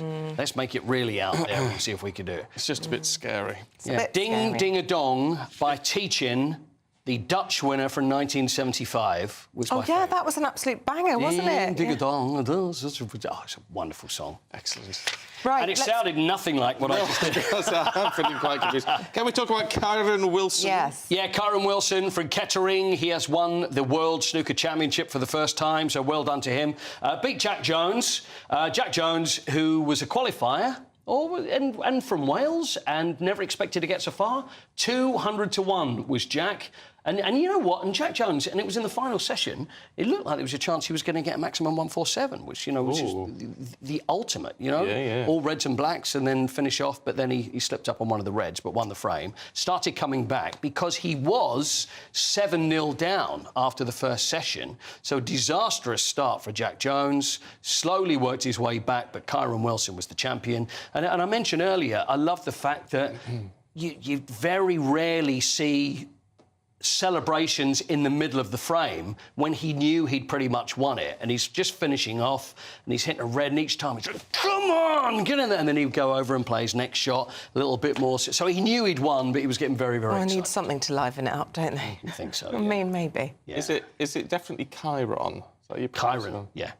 I tell you what, and this is a bit geeky, but you know those things on the bottom of your screen where it says Sports Roundup and all that, you see? They were called Chirons back in the day. Were they? Chirons. No, I don't. Yeah, and it was... so the fact it's called Chiron just makes me think, what are we putting on the screen? So every time you see his name on there, he's going, oh, Chiron. That's a Chiron. Oh, God. Anyway. Well done, Tim. Crystal Palace and Man United. Oh, yeah, obviously Man United should have won this one. Well, you would have... you would have thought so, You know what? If you look at just the names, Manchester United and Crystal Palace, you'd think that Manchester United wouldn't lose 4-0 at Selhurst Park, but Crystal Palace are doing very well at the moment. You know what was interesting is at the end of the game, Manchester United supporters went round to say thank you to the fans, which I think is very important because when they've trapped, but then again, you've got Manchester United fans, most of them have probably travelled about a couple of miles since it was in London. So anyway, so they've gone over to them to salute. OK, oh, I'm just kidding. So to go over and salute the fans, Erik ten Hag had already gone down the tunnel, which was not a good sign. But the fans seemed to be appreciative and were applauding the Manchester United players. I cannot work that out. Are they true fans or were they... You know what I mean? It was a bit bizarre because it was a bad performance. Casemiro was awful and just not good enough. So they're 8th at the moment. The worst they've ever finished in the Premier League is 7th. So it's not very good. So Erik ten Hag, is he going to... Curtains, I think. Chop, yeah. I think so. I think so. David Moyes maybe want that job. Apparently he's moving on soon. Well, he has. The thing is, he has had the job. He was the one that came in after Might go back. Ferguson. Yeah. And it didn't work out. I mean, he's on a hiding to nothing. If anybody follows Alex Ferguson, it's never going to work. So he'd been around after that, and then Everton and now West Ham, and he's done well at West Ham. He's done a good job at West Ham, but sometimes it just comes to the end. And I think fans have decided that you don't want him to stick around. So his contract ends at the end of the season. So they have announced that he won't be back. So at the end of the season, that's it. And it looks like Julen Lopetegui, the Spanish manager, will come in. Oh, right. Now, which it seems to follow perfectly on from watching Ireland's Eurovision entry this year. Let's talk about cauldrons. Why does that follow? Well, it was kind of witchy. No, it was witchy, that sort of a bit of fire. Yeah, OK, cauldron. So always the Olympic cauldron. Remember that London 2012 was unbelievable. There was lots of different... Do you remember there were lots of... I don't remember. Do you not remember? The flames. There was like flames and they all joined in together. Yes, I do. And there was lots of separate ones, which is in the Museum of London, I think, now. But let's have a look. This is what's at Paris. Now, see what you make on this. I'm a little underwhelmed. So this is the Parisian cauldron that will be Paris 2024. Now, that's it. That is it there on his right-hand side. He's standing there next to it. That is the designer. It's very minimalist. It is Mathieu Lehenier, and it takes the form of a ring of fire suspended above a liquid surface. It's inspired by water and formal purity. I don't really know what that means, but there's the torches. But the actual ring of fire, it's just a ring, that's it. It's just a circle. So I think it'll still look pretty spectacular when it's lit and in situ, but at the moment it's just in a room with a handsome Frenchman. It's distracting. Yeah, it's probably because you're not looking at the the ring of fire. you're looking at him. But remember it's ring just on going to be that's all I'm saying. No, you want him to be spectacular. That does look like a bit of a washout. It'll be fine. Yeah, but then it'll be, well, the reason I have chosen that. It's like, come on. Yeah. It's just a ring fight. That's it. Give me a bit more than I mean, anyone could have come up with that. Exactly. I could have come up with that. Could you have come up with that? Yeah, or they'll do it in a circle. Yeah. It's like an Olympic ring, but one of them. And then there'll be fire, and it will symbolise peace and it'll love be and all right. We'll get athletics into and it. lots of It'll be nice things. perfect. It will look great. You're right. It will look great. Because it'll just be big and fine. much more tolerant than we are. I think so, yeah. I'm not standing for this Olympics nonsense. No. I see through it in a second, quite You do. frankly. That's You why do. I'm here. Good man. Right, you two. See you a little bit later on. We're going to welcome Claire Muldoon and Alex Armstrong after this very quick break, and they'll be looking at what's making the news. See you in a moment.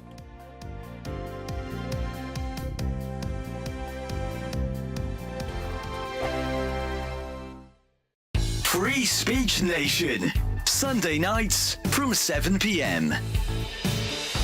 So J. Cole, who is a rapper, says he felt terrible after releasing a song aimed at fellow rapper Kendrick Lamar and vowed to pull the track off streaming services. He said, "I ain't gonna lie to y'all. The past 2 days felt terrible," he told an audience at the Dreamville Festival in North Carolina.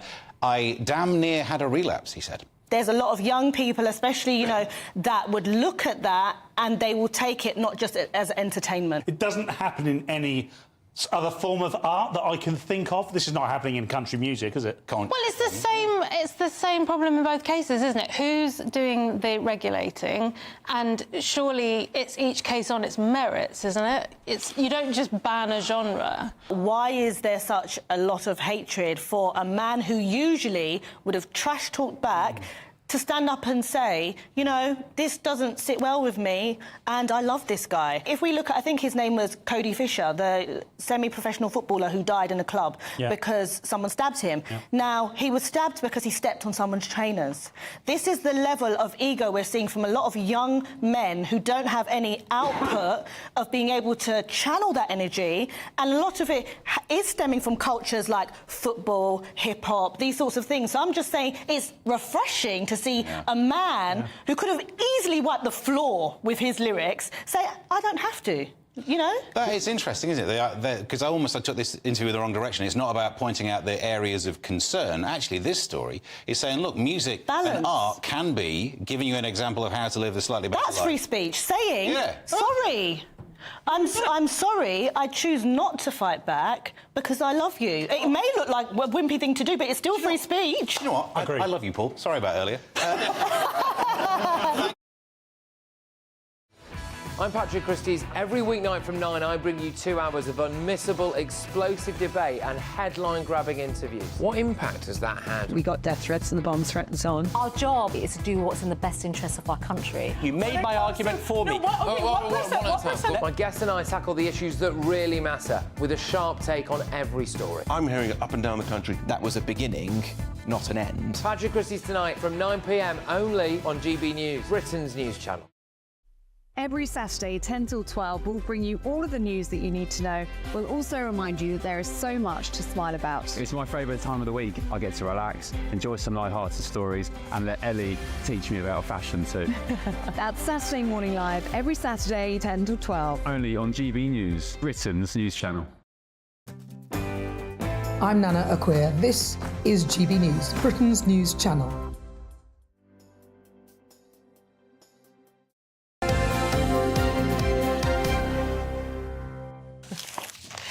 Right, we have the lovely Claire Muldoon and Alex Armstrong taking us through the papers this morning. That was collective lovely. Both of you were lovely. I didn't need to repeat myself. You're delightful, Alex Armstrong. And let's start with you, Alex, to make up for that slight, unintended slight. We haven't talked about this at all, really, but the SNP totally realigned themselves yesterday. They have their new leader. John Swinney. Yes, bring us up to date. New leader, old leader, new leader. Old leader. It's continuity candidate, isn't it? And I'm really looking forward to getting Claire's views on this. But I've spent some time up in Scotland during the independence referendum. I've seen the backside of the SNP, so to speak, who offered to pay for me to get a cab home to London. One of their activists at the time. But John Swinney is the continuity candidate. Obviously, Kate Forbes, a highly popular person amongst the Scottish electorate, actually, who keeps keeps on trying to go for it, but has stood down. Now we're back to old Nicola's favourite gang. She used to have him on a leash. I think there's been plenty of backsides that have been opened up in Scottish parliamentary politics recently. So yes, John Swinney has indeed taken up the poison chalice of the leader of the SNP. Now, Scottish National Party. He's now saying we want to align with the pro-UK parties. Hey? Independence, no, that's not what we really should be going on about because we don't really have the appetite for it. It seems as if, since Sturgeon left, then Humza took over, and now this, they are rudderless. And John Swinney was the one that was very much for gender ID for children. I'm talking about children here in schools, and he wanted to exercise his right to implement the dangerous, I would say, information in telling children what they are and who they are and what they can be and what they can't be. That's far too old for young children to behave, to learn from. I don't think this is a good appointment. I think this... Well, you would never think it was a good appointment. Of course, I know, because I am clearly very anti-SNP, because I think it goes against the grain for the benefit of the whole of Scotland, but also for the benefit of the UK.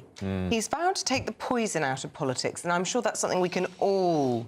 He was the one that celebrate. We can definitely agree on that, but whether it's going to happen, I don't believe politicians take any poison out of politics. And quite frankly, he was actually one of the most poisonous MSPs that they had. He has been, but not only that as well. I mean, the SNP seem to have lost their entire purpose, which was to get independence. Yes, no identity now. And as soon as the electorate have looked at what is it actually you are doing to our country, they've gone, oh no, we don't like that. We don't like that at all. So Humza Useless he's demonstrated two very good things. One that you know, the SNP, when it comes to social issues in Scotland, have been a disaster. Yes. And secondly, that when the SNP take their finger off the pulse of independence, they're not very good at anything else. Do you know the reason for this is because of the devolvement? I think we should scrap. I think Rishi and scrap devolution. Scrap devolution. Look what happened in Wales. It's not going to happen. Scrap devolution. If anything, it's going to be increased. All these powers have fallen under devolved powers. They're not protected. Health, education, I could go on. Transport. And this is all at the face and all at the knees and all at the feet of the SNP. Pandora's box, though. You can't shut it. Scottish National fails. No. All right, Claire, let's look at the house price boom in the Express. Well, we touched on this briefly earlier when you and Eleanor, you and Isabel were giving the stop it. I've already done it myself, don't worry. Giving the views of the front papers this morning. Britain is on verge of a house price boom, but that's only good, as you both were saying, if you're actually on the market in the ladder. But for us that aren't, it's not good because it's just pricing everybody out. And this is an estate agent called Savills, I think it is, that's put together this research. And they've come up with the fact that house prices will rise, I think, by 2.8% or something like that. But 20% over the next 4 years. 4 years. But where is this? You're beaming, but I'm thrilled. But what are you going to do? We've got some data out this morning. The average UK house price rose by 0.1% in April on a monthly basis after a fall of 0.9% in March. This is according to Halifax. A typical UK home costs £288,949 in April compared with £288,781. Sounds like a marginal difference. Look, but over time is what we're talking over long periods of time. This is what it is. I mean, 4 years, 20% in 4 years is quite a lot in the grand scheme of things. If we talked about inflation being 20% over 4 years, we'd all be like that, running around with our hands in the air.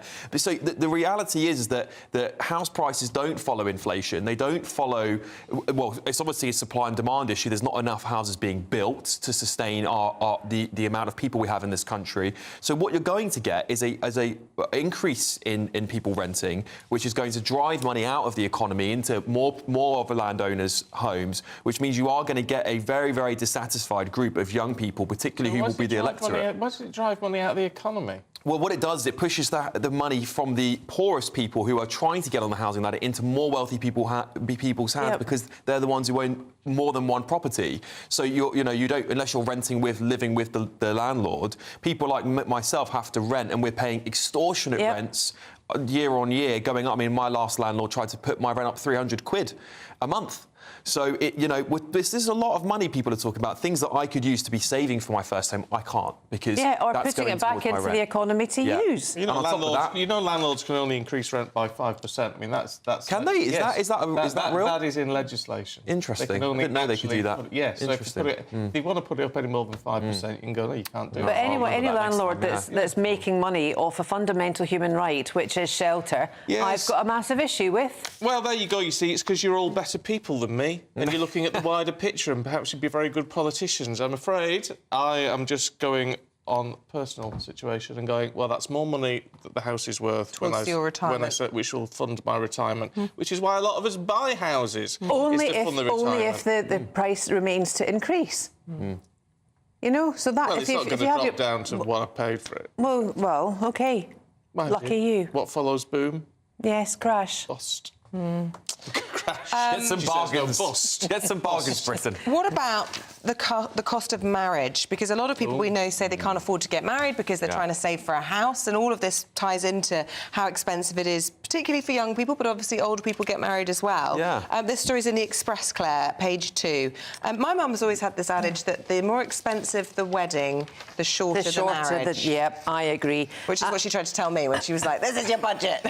Well, my eldest daughter, my incredibly beautiful eldest daughter, I think she might just get married to the lad that she's with, who's a lovely lad. Oh, no pressure from mother, then. Saying it on the airwaves. No, but listen, I said, so let's get it done. She's 26 now, come on, let's get... No, I want to save up. But what do you want to save up for? Oh, I want the wedding, I want everything. And it's just this whole... You know, I get you want to have a lovely day, but don't lose sight of the most important part of that day, and that is the union between you and your husband-to-be. And that's the most important thing, not everything else, because basically hardly anyone's going to remember it. And it's over in a flash. It's over in a complete life flash. As a girl, I spent my whole life dreaming about my wedding, and then before you know it, it's the morning after. Yes. It was so quick. There's so much money surrounding weddings now. You can have your wedding planner. You can go for weeks before. I mean, you've just been through a wedding. Did you do all this planning and everything? And well, we planned, but we did it all ourselves, and we did it. It was small and intimate. And I think it's saying a think tank says marriages should be cheaper. You can get married for next to nothing if you want to get married. Well, just to give you some insight, this campaign actually came out of the Centre for Social Justice, which is C. and Duncan Smith's centre, right? And they said they found 60% of people post-COVID felt lonely. And so this whole drive, this whole topic is because they want to see less loneliness, basically, and encourage more people. And we've also got a deflating population, less people are having children. So they're trying to encourage this sort of old-school thought, which is get married, feel less lonely, have children, boost the economy, boost everything, which I think is a good thing. That's a very good thing. People should point out that you can get married cheaply, because I think there's this misconception when you see online that you have to spend 50, 60 grand to get married. And basically saddle yourself with debt. And ultimately, in my opinion, it means that your children will have less, because when you do go on to have kids, that money you could have spent on any number of things for them. I know people who've been, went to the church, got married, it was family and friends, I don't know, not that many of them. Then they went to the local pub and paid for everyone to have a pub meal. That's exactly the way it should be done. I mean, what's wrong? I think that's wicked. Fantastic. Love that. So do I. So do I. Although, and not spending. Nice. But if I get married again, that's, I think, what I will do. Yeah. I mean, and someone said to me, they said their wedding was cheap. They said, we only had a little wedding, a cheap wedding. 40 grand. And they were thinking that was cheap. Yeah, that's ridiculous. Maybe they had the equity in the house and the remortgage to do it. Right, well, they're talking about picking between a home, house price booming, and picking between marriage. If you're saying 40 grand, I'll be like, well, I'm not getting married. Simple as that. Single forever. Sad. It is sad. Pop-up restaurants battle it out for the what's that funniest name on the high street? Funniest. There we go. Wasn't sure if it was a typo. Right, Tikka chance on me, says the Sun. Whose story is this? Well, this is the Sun's story. This is my story here. So Indian eateries are lining up. I mean, a lot, not just Indian eateries, actually, plenty of other places. But this is the punniest title, the punniest shop. And I'll give you some examples of some of the titles we've got here. Barbara Streisand, which is a barber's, of course. Is it really? Yeah. Prince Charming, printing shop. furry godmothers, dog groomers, Lord of the Bins, waste clearance. Brilliant stuff. Lord of the Bins is... Lord of the Bins, Lord of the Bins. There's another good one on here. Sherlock Holmes, locksmiths. There's a local pub near here, actually, in Westbourne Park, and it's called the Quiet Night Inn. Oh, very good. Which I think is quite a good play on words. Very N-I-N-N. The Quiet Night Inn. Quiet Night Inn. Quiet Night Inn. Oh, Stephen, don't overthink it. Don't get him on QI, whatever you do. There was a pub called the Doghouse. Oh, yeah, I'm in the Doghouse. Were you saying to that pub quite often? And there was a curry house in Shirley called the Shirley Temple. Oh, brilliant. Which, I mean, if there was years ago, whether it's still there or not, I don't know. But that's a cracker, I think. They're great. I mean, this is so British, isn't it? This is brilliant to a T. Take a chance on me. I mean, this is brilliant. Well, ABBA won Eurovision, of course. I think that's why it's hit the papers today. Take a chance on me. There you go. There you go. He's too young for that, Claire. I know. He knows ABBA. I know what ABBA is. God, I'm not that young. You are quite. I might look it. That baby face. We've got 1 minute. Where should we go? We've got time quickly to talk about Trump. He's claiming the credit, Claire, for our British driver's first Formula Isn't this One. hilarious? The audacity. Trump's he's facing major charges just now in American courts. The judge doesn't know whether or not to put him into prison. He'll be in prison by the end of the week. Even if he is imprisoned, he can still run for presidency, Yes, and he still might get it. And right? his popularity will go up. Of course it will, because that's his whole thing, isn't it? His fans just adore him. What's he done now? Managed to even make our papers for different things as usual. He's now taking credit for the Formula win of Lando Norris.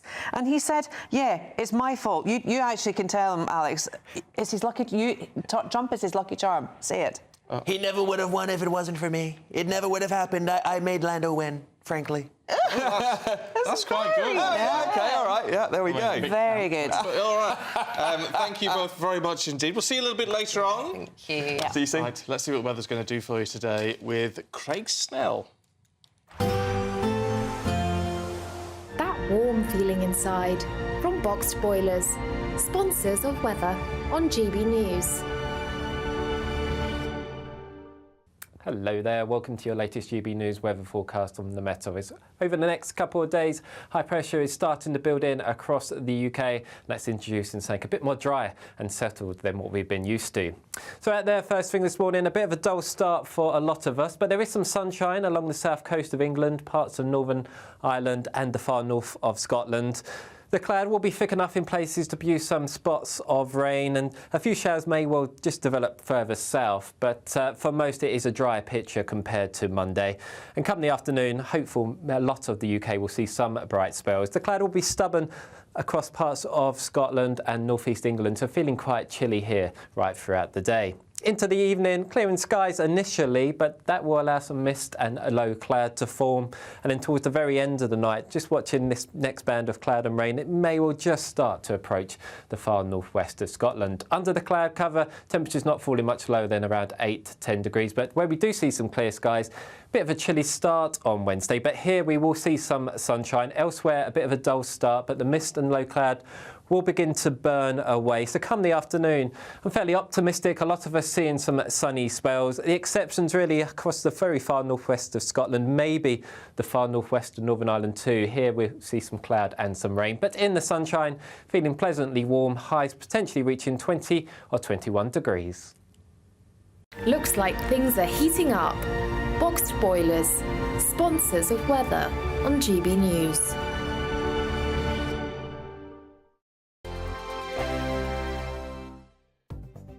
The latest GB News travel. Good morning, I'm Russell Holding. On the Glasgow subway, there's no service on the outer circle after a train broke down. On the M77 in East Ayrshire, there's a lane closed southbound. There's an accident just after Junction 6 at Kingswell, causing queues. In West Yorkshire, the A639 is closed off Junction 7 of the M621 at Belle Isle. There's a fire at a derelict pub. In Lincolnshire, the A15 is closed southbound from Barton upon Humber to Bowmancote after an accident overnight. On the M1 in Leicestershire, there's a lane closed each way for emergency repairs between junctions 24 and 25. The A453 and the A52, causing queues. In Worcestershire, the A46 is blocked each way by an accident between Ashton under Hill and Beckford, and there's disruption to train services across London and the southeast of England this morning because of industrial action, with no service on a number of routes, limited service on a number of others. And that's the latest. You can stay up to date throughout the day by visiting our website gbnews.com. It's the biggest cash prize we've given away to date. An incredible £20,000 that you could use however you like. And because it's totally tax-free, every single penny will be in your bank account to do whatever you like with. £20,000 in tax-free cash really could be yours this summer. But you've got to be in it to win it. For another chance to win £20,000 in tax-free cash, text PRIZE to 63232. Text costs £2 plus one standard network rate message. Or post your name and number to GB05 PO Box 8690 Derby DE1 9TT. UK only. Entrance must be 18 or over. Lines close at 5 p.m. on the 31st of May. Full terms and privacy notice at gbnews.com/win. Please check the closing time if listening or watching on demand. Good luck. 2024, a battleground year. The year the nation decides. As the parties gear up their campaigns for the next general election. Who will be left standing when the British people make one of the biggest decisions of their lives? Who will rise? And who will fall? Let's find out together. For every moment, the highs, the lows, the twists and turns. We'll be with you for every step of this journey. In 2024, GB News is Britain's election channel. I'm Christopher Hope. And I'm Gloria DiPiero, bringing you PMQ's live here on GB News. Whenever Parliament is in session on a Wednesday at midday, we'll bring you live coverage of Prime Minister's questions. We'll be asking our viewers and listeners to submit the questions that they would like to put to the Prime Minister, and we'll put that to our panel of top politicians in our Westminster studio. That's PMQ's live here on GB News, Britain's election channel.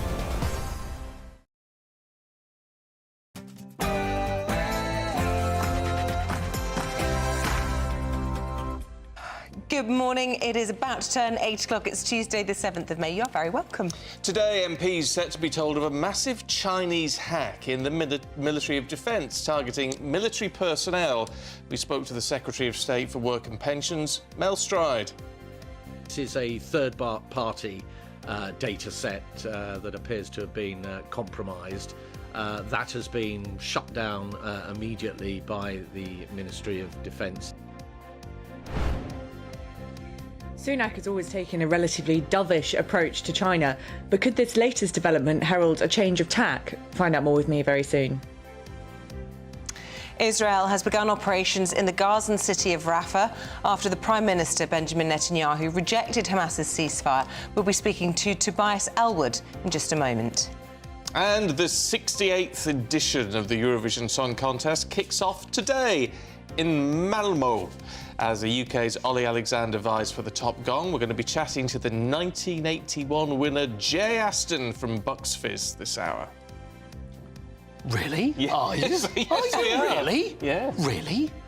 Wow, in the sport. Follow that. I know, I'm very excited about that. Manchester United, you know what, are not the team that they were as they lose 4-0 to Crystal Palace last night. David Moyes finally confirmed that he will be leaving West Ham at the end of the season, and Kyron Wilson is the new snooker champion of the world.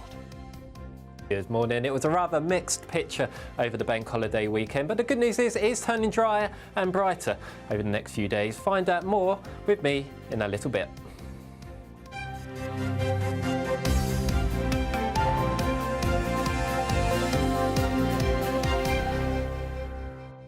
Anyway, it shows how we don't do very well at Eurovision. I mean, we're still excited to talk to members of Bucks Fizz.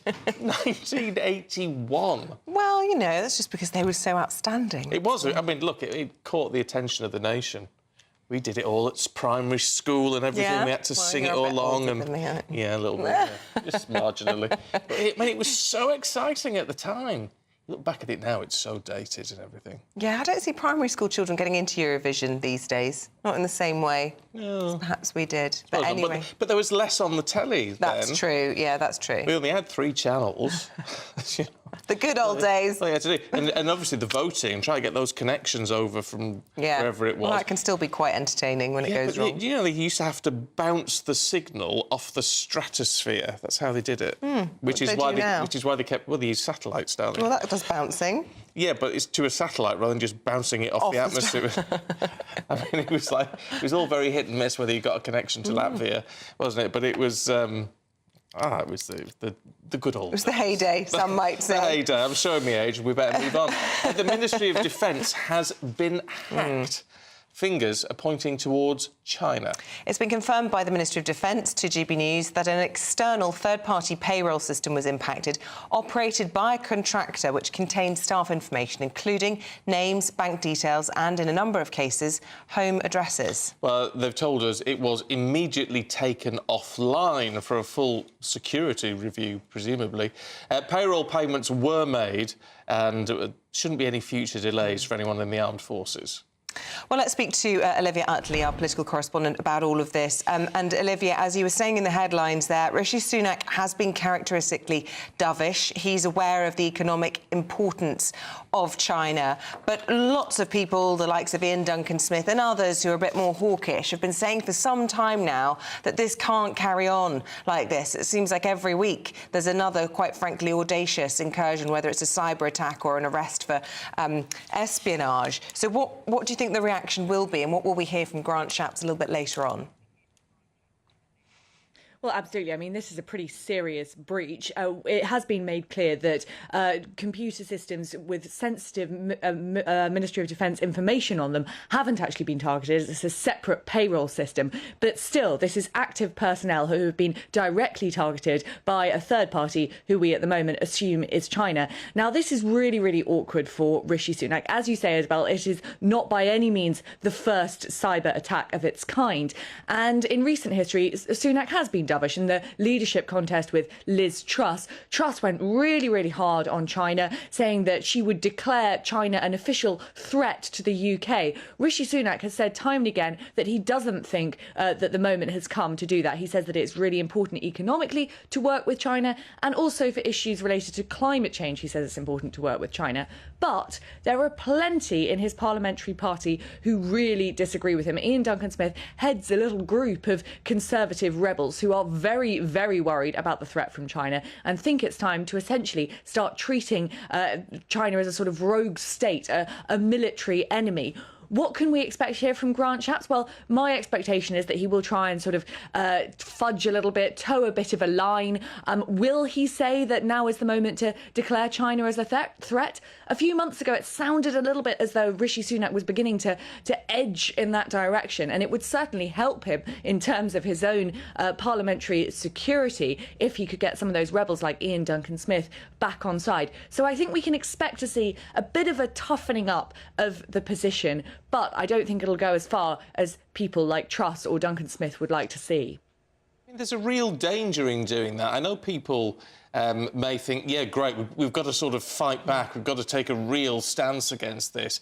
But it's those unintended consequences. I mean, why would you want to make that public an enemy of somewhere like China, which, you know, is economically huge, militarily huge, hugely influential in a part of the world where we do need to have some influence? I mean, it could really backfire on us. Exactly, and I think that's why Sunak is so determined to try and stop the situation escalating. Obviously, President Xi and President Putin call themselves friends, and China has started to say that the Ukraine war has heralded a new Cold War between Russia and China and Europe, including Britain, France, and, of course, the whole of the European Union. So most leaders in Europe, including Rishi Sunak, really, really don't want to escalate the situation in China. If you declare China as a military enemy, then you could be, you know, looking not too far off a World War III situation with Europe against Russia and China. So I think that is why Sunak really, really wants to keep this as diplomatic as possible. But there is a lot of pressure from his backbenchers. And after the breach this morning, I mean, you can see why. OK. Olivia, thanks very much indeed. Let's bring in the former chair of the Defence Select Committee. He was booked actually to talk to us about Israel, and we will talk to him about that. But since we're discussing this issue, a story that broke overnight about China and the MOD, let's talk to Tobias Elwood about it all. Good morning to you. We were just hearing from Olivia about the difficulty of striking that balance, really, between trying to maintain world peace, essentially, and our economic prosperity, but also maintaining our liberty and our democracy, which is, quite frankly, being undermined by China at the moment. Yes, and I think that's a fair summary. This is a serious attack by any sense of the word. It does have all the hallmarks of a hostile actor, and I think it illustrates just how the character of conflict is changing. The digital terrain is now as important as the physical, and of course you can attack a country from anywhere in the world and deny that you actually conducted that attack. And that's what we're seeing more and more take place. It's a coercive way of causing disruption, sowing political discord, and creating economic harm by breaking things down. And this is one of the reasons why we've invested heavily in our own cyber resilience across Whitehall. I understand in this case it was to an outsourced contractor. We'll have to wait to hear from Grant Shapps, one of the more tech-savvy members of the cabinet, actually, exactly what's actually happened in this case. But you're right to say that we, I think, have been too complacent over the last 30 years as to where our world's unfolding, why we haven't defended our international rules-based order.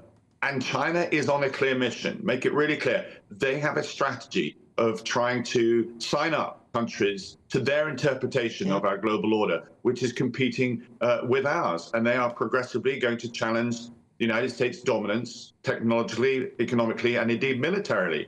And this will eventually lead to a clash, a major clash, unless we find an off-ramp. And right now we're seeing a combination, a joining, if you like, of Russia, China, and Iran, three countries that we have challenges with. These are not natural bedfellows, but coming together to offer an alternative interpretation of where our world's going. Some big questions that will need to be answered, and no country individually can do that. It needs to be America, Britain, and other allies as well, looking at this in all seriousness, because it will be the challenge for the next couple of decades. I'm intrigued by your phraseology, if you don't mind me saying, because a lot of people with this sort of see it as an opportunity to go head-to-head. You know, we've got to really show what we're made of. I'm intrigued that you say what we actually need to do is find an off-ramp, which sounds, frankly, on the surface, like a much more sensible solution. Does anybody really want to go to war with China? They have the biggest navy in the world, the biggest army in the world, the biggest air force in the world, and their capability in space, we don't really know, but it's phenomenal. There needs to be a way that we can actually advance our world in a sensible, adult, grown-up way. The idea that we just say China bad is naive. It really is. It's almost infantile in that sense. It's warmongering for all the wrong reasons. What we need to do is find a method of being able to live in coexistence. And as I say, a lot of this, the ball is in our court because the West does not have a strategy. We need to work with China on things like climate change. That's the biggest existential threat. But ultimately, we don't have a plan.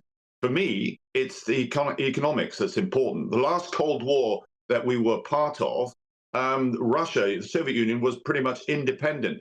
China's Achilles heel is its reliance on access to the international economy. It needs that to feed its own country. We need to be more robust in the rules on how we trade, on security as well, and the movements, freedom of movements. If we get that right, China should play ball because they require it. They need it as much as any other country. But at the moment, we're too subservient. We've embraced China, wanting it to mature into a global statesman of the last couple of decades. But we've been not robust enough in World Trade Organization rules and indeed security rules of the high seas. Yeah, their economy is in decline. I think it has a problem with unemployment as well, and we do need to be braver. I think you're right. What do you want to see as a response? Obviously, we don't know the exact details, but there will be an outcry, won't there, if it's yet again another slap on the wrist for the ambassador and a couple of sanctions on minor people who, you know, will really not even touch the surface on this.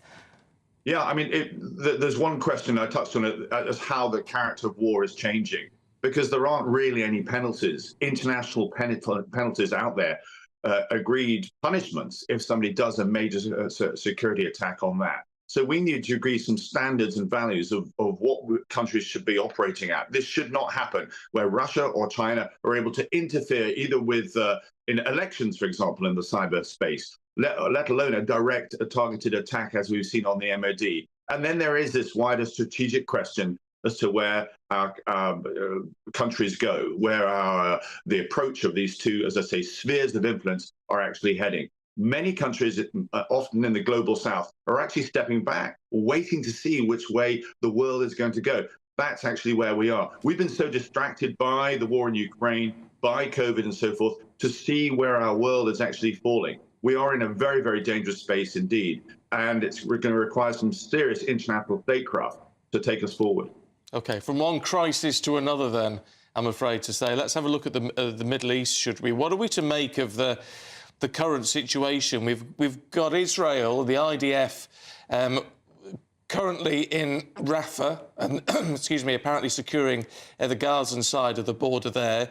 We've got a ceasefire agreement from Hamas, which looks to be pretty substantial, knocked out of hand by Netanyahu, and pressure coming from the United States. Where are we with all of this now? Well, it links in with the last conversation because this is just another hotspot where the international community is not able to put the fire out, as we're not doing in Ukraine as well. We've become too risk averse over the last 30 years, and we need to be bolder, more forthright in looking for a solution. The idea that Prime Minister Netanyahu, and I specifically named him because I don't believe many people in Israel are supportive of this, now wants to close down the Rafah crossing along with the Erez crossing in the north, and then Karim Shalom as well. It means that more and more people will face famine. The humanitarian aid is not getting in.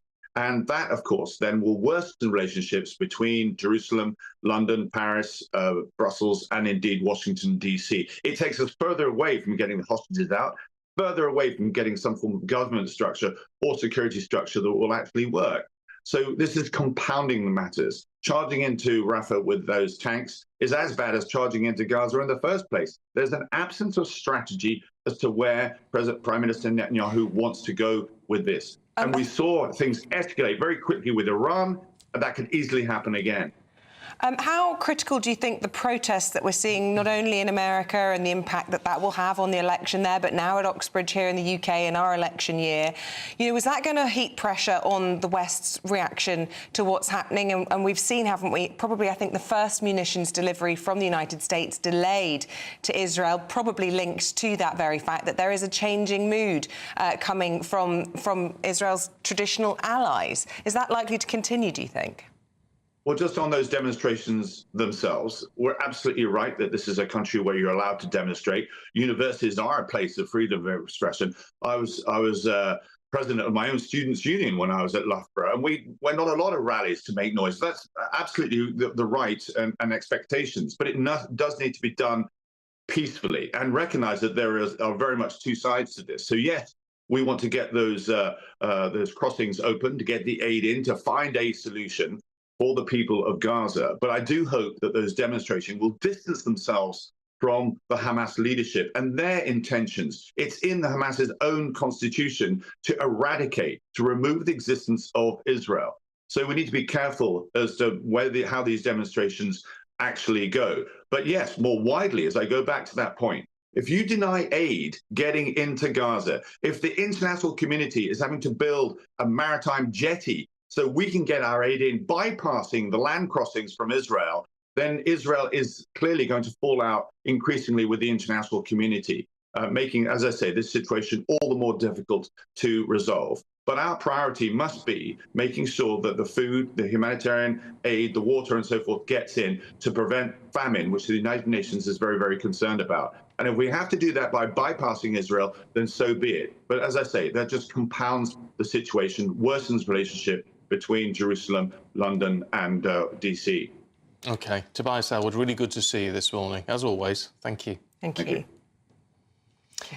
Right, let's have a look at some of the other stories heading into the newsroom at 8:17, and the US and most EU nations will avoid the inauguration of Russian President Vladimir Putin. The ceremony taking place at the Kremlin today. He's going for a new 6-year term, of course. He's already a longer-serving leader than Joseph Stalin, with Putin holding continuing position as president or prime minister since 1999. The Liberal Democrat leader, Sir Ed Davey, says he'll table a motion of no confidence in the government today in an effort to pressure Rishi Sunak to call a June general election. Sir Ed claims the disastrous local election results show the country has, in his words, had enough of Rishi Sunak and is out-of-touch government.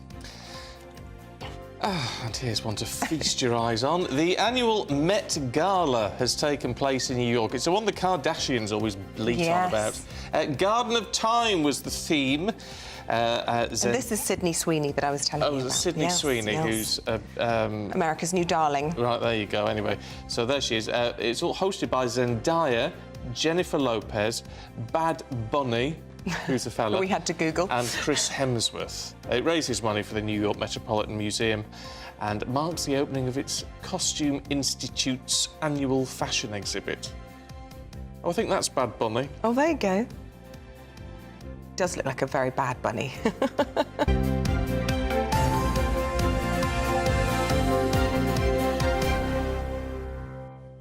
Maybe it's not Bad Bunny. No, well, we need to do a bit more research into Bad Bunny. I googled Bad Bunny. It looked like you still got it wrong. I might have got it wrong. I don't know. I mean, it's all just, I think, the stuff and nonsense, all that sort of thing. Yeah, I know. It makes us sound a little bit, you know, stuffy maybe, but I actually totally agree. The Met Gala turns me off. I love to see dresses on the red carpet, but that one, I think it's a bit gratuitous and a bit Emperor's New Clothes. You are invited to attend, but it still costs you $70,000 a ticket, apparently. I've not been invited. No, oddly enough. And I couldn't afford it, even if I was. But you still think, with all that, I know we've got to have light and shade in the world, and all these fabulous sort of things happen, but it's then when you look at what everyone else is going through, and whether it's economic hardship or personal tragedy, as we'll talk about now, you put it all in perspective. Yeah. It's just nonsense, all of that, isn't it? Absolutely. It is actually, believe it or not, 7 years nearly since the Manchester Arena attack, and one mother of one of the victims is now campaigning, as she has done all along, for more robust security at UK venues. Yes, for the past 5 years, Figan Murray, who is mum of Martin Hett, has worked alongside the Home Office to try and get Martin's Law. Well, today she starts her biggest push yet to get it all over the line, as our North West of England reporter Sophie Reaper reports. About 18 months after Martin died, we went to a theatre in Manchester, and there was absolutely no security, and that completely floored me. Then I looked into it and realised there's no legislation for security at all, and I wanted to change that. I just want venues and places, public places, to have a legal obligation to put security on and keep people safe, because terrorism is sort of around us. It's not going to go away at all. Pain that woman's gone through. I know. Shouldn't have to. The families of the 21 others in all of that. Never mind the families of all the people who were there and came away but were badly affected. Sophie Reaper joins us now. I mean, you have to say Figan is an extraordinary lady. She absolutely is, Steve, and I've worked with her for many years since the attack, and she really is an incredible woman. Now, the plan this morning is that she and her team will depart from here at the arena. In fact, the exact spot where her son tragically lost his life on the 22nd of May 2017. And over the coming 16 days, they will walk 186 miles all the way down to Downing Street. And as you were saying, that is in order to raise awareness around Martin's Law, a piece of legislation which she has worked on over the past few years, which would see increased and improved security at UK entertainment venues. Of course, the Manchester Arena inquiry finding that serious failings in security on the night of the attack could well have prevented it, and therefore could have prevented those 22 people, including Martin, from losing their lives. Of course, they'll arrive at Downing Street on the 22nd of May, which will mark the 7th anniversary since Salman Abedi detonated that bomb here at the arena after an Ariana Grande concert, and those 22 people tragically lost their lives in that attack. On that day, they will travel from Marble Arch in London down to Downing Street, where it's scheduled that Figen will meet with Prime Minister Rishi Sunak to really push and try and get this legislation over the line.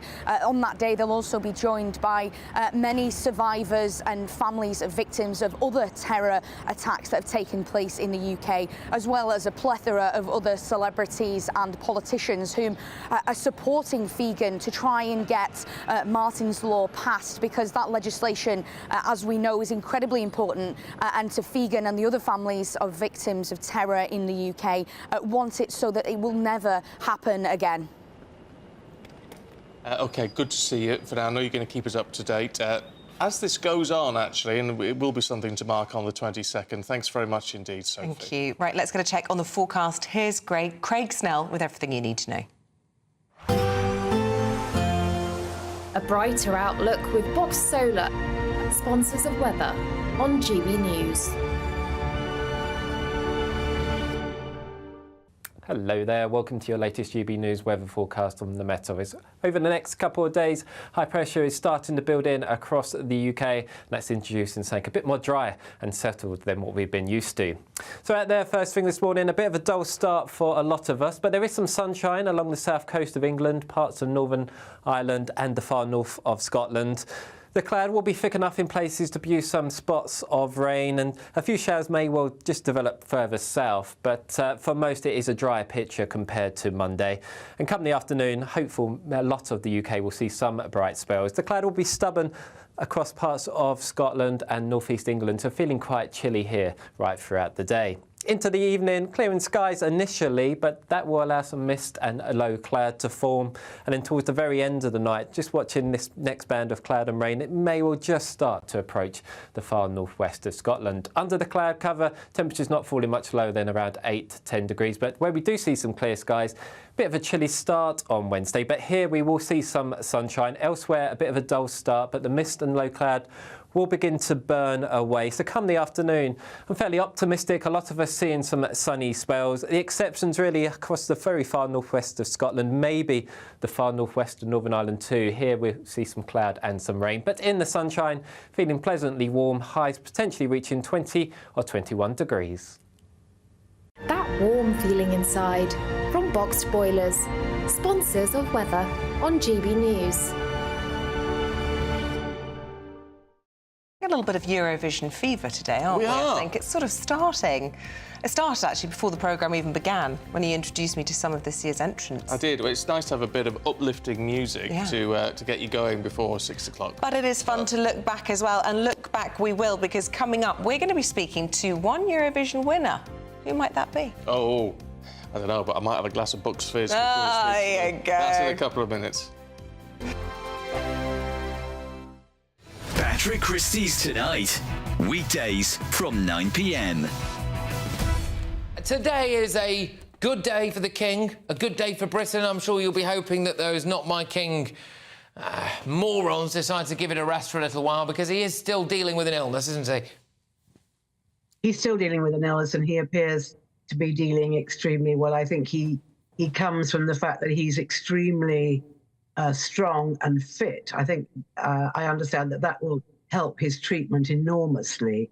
And I think, as your professor was saying, it's the fatigue that can be a brutal thing when you're trying to lead a normal life with cancer. But I think that it's going to really help him psychologically to get out there, and people are going to be giving him enormous support. I mean, I know, as you say, there's an anti-monarchy brigade, but there's been an anti-monarchy brigade since there's been a monarchy. So that is not such a big deal. It has always been there.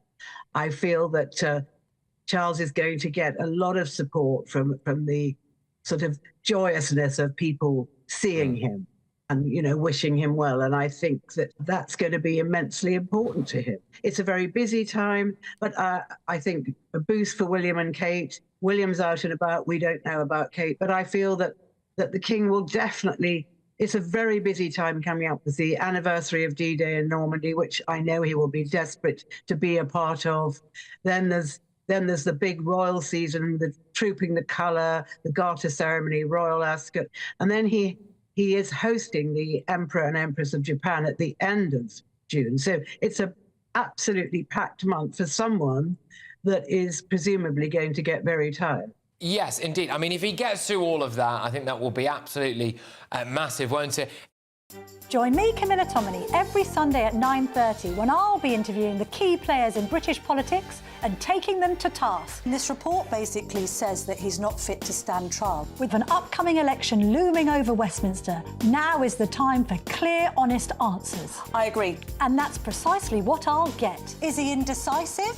Incompetent? That's the Camilla Tominey Show at 9:30 every Sunday on GB News, the People's Channel, Britain's election channel.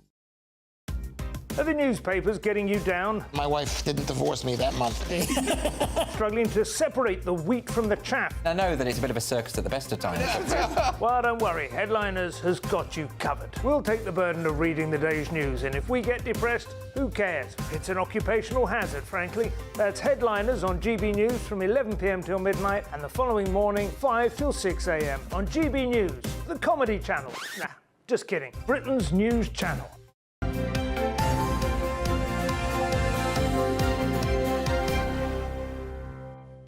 Now we are getting geared up for Eurovision. Now, the grand final, the one that we all watch, is on Saturday, of course, but it's the semi-finals that kick off today in Malmö in south of Sweden. Yes, and it is the 68th edition of the Eurovision Song Contest, so we're going to be finding out who's tipped to win this year, which countries we should keep a watchful eye on as well. Yeah, so who better to ask than someone who has not only been and performed for us, but actually walked away with the trophy as well. Jay Aston of Box Fizz. From 1981, what an incredible time that was. I mean, I remember the fever that swept across the country at the time. Do you think it still has that same excitement, Jay? I do. I think it's had a big revival since we had, obviously, Sam Ryder here last year coming second, because it did go through a bit of an awful dip, didn't it, for about 25 years where we were coming last. But I do think last year's really revived the interest. A lot of people didn't even know what Eurovision was. But back in my day, it was like the holy grail of entertainment. So, no, it's good. I mean, there's a big buzz. And we just, hope we do better this year. I hope we end up in the top 5 and not in the bottom 5.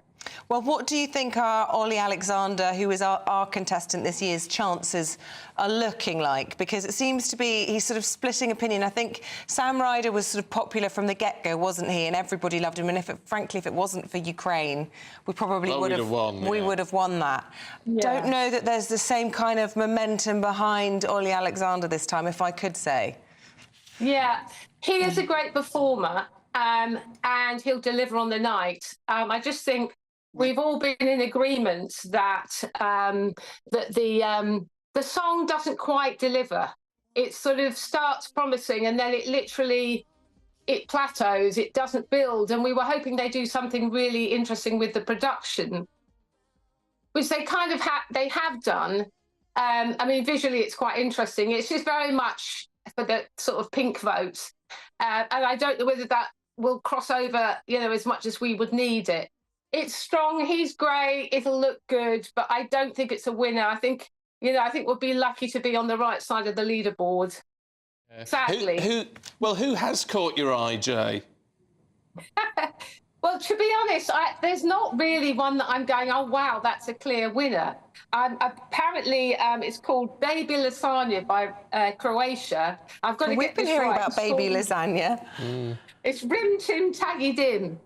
So it's one of those things that gets the audience going and they all cheer, a bit like the song last year, which was Cha Cha Cha. Oh, that and we was were in fantastic. the auditorium and they were going mad for it. and it came second. But at the end of the day, it's a song competition. So whether that'll happen on the night, I'm sure that'll be close to winning that one. We all have fond memories, obviously, of your success at Eurovision, but what are your memories of it? I mean, obviously a life-changing moment for you, and we've been talking a lot this morning about the wackiness, the parties, the glitz, the glamour of the event itself. I mean, just take us back to 1981. I don't know how old you were at the time, but, you know, how big a deal was this for you, and how fond are your memories? Well, it was a huge moment, you know, 3 minutes, silly song that changed our lives. And we're still working and still performing, you know, regularly that song. It was an incredible experience. It was bizarre because back in the day, Eurovision was a big, big deal, you know, and I had a sort of competition with my brother. He actually represented the UK the year before, and I think he came second or third. So it was like, it was a really big thing in our family. You know, everybody watched Eurovision. So it's like a bit, I mean, I was a teenager, so it was a long time ago, but just that competition changed our life and people embraced, you know, I think the little skirt rip probably had something to do with it. It was just people remembered that. They all gave us a few points and it was just brilliant. I mean, so exciting. I remember just as we won, we went through and there was just this sea of flashbulbs going from the press all over Europe. And then, you know, for the next 2 or 3 years, really, we were in and out of airports, travelling all around the world. So an amazing platform for any artist. It's that odd situation, isn't it, that we laugh about Eurovision in this country, and yet when we do well, we couldn't be prouder. And say for people like you, it makes a career. It really can. It can be because of death or completely, you know, the beginning of something fabulous. Yeah. So for us, it's been amazing. And, you know, it's hard to win that competition. There's so many countries and there's so many different styles.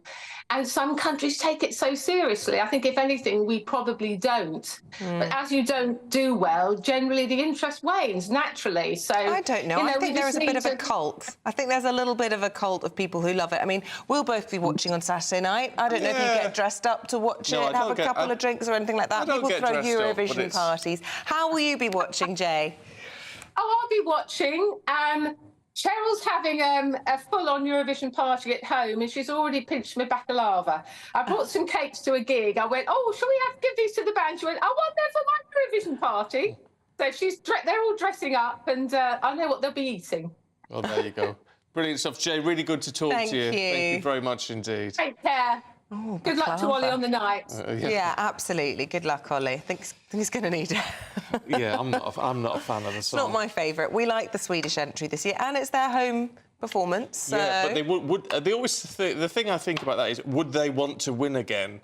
It costs a fortune to put it on, and they keep winning. I think they've won more than Ireland. Home disadvantage, then, I suppose, isn't it? Really? Yeah, you don't really want to. It's a good. Sweden always puts on a good pop tune. Yeah, they know how to do a bit of happy pop, don't they? Let's talk about happy things. Summer just around the corner. We want to help you make it sizzle with an incredible £20,000 in cash. Sounded very American there. Sorry, I don't know why. I was overexcited. No, it's very good. Anyway, it is our biggest cash prize to date, and every single penny could be yours. Here's how. The next Great British Giveaway winner could be you, with a massive £20,000 in tax-free cash to be won. Imagine how you'd react getting that winning call from us. Hi, my name's Phil Cox, and I won the Great British Giveaway. I'd say, why not? What is it? The price of a text and £2 to enter. And if I can win it, anybody can win it. And they're going to get even more money this time round, so why wouldn't you go in the draw? For another chance to win £20,000 in tax-free cash, text WIN to 63232. Text costs £2 plus one standard network rate message. Or post your name and number to GB05 PO Box 8690 Derby DE1 9TT. UK only. Entrance must be 18 or over. Lines close at 5 p.m. on the 31st of May. Full terms and privacy notice at gbnews.com/win. Please check the closing time if listening or watching on demand. Good luck. Yeah, best of luck to you on that one. Yeah, and best of luck to us, I hope. You may know that we've been nominated for a Trick Award in the Best News Programme category. We're really excited. We won last year, but we could really do with your help to win it again this year. It's all based on votes. last year was the first time ever, actually, it was based purely on what people voted for, which is why, oddly enough, GB News did so well, to the upset of a lot of other people. Anyway, if you want to lend your support to us, we'd be very grateful.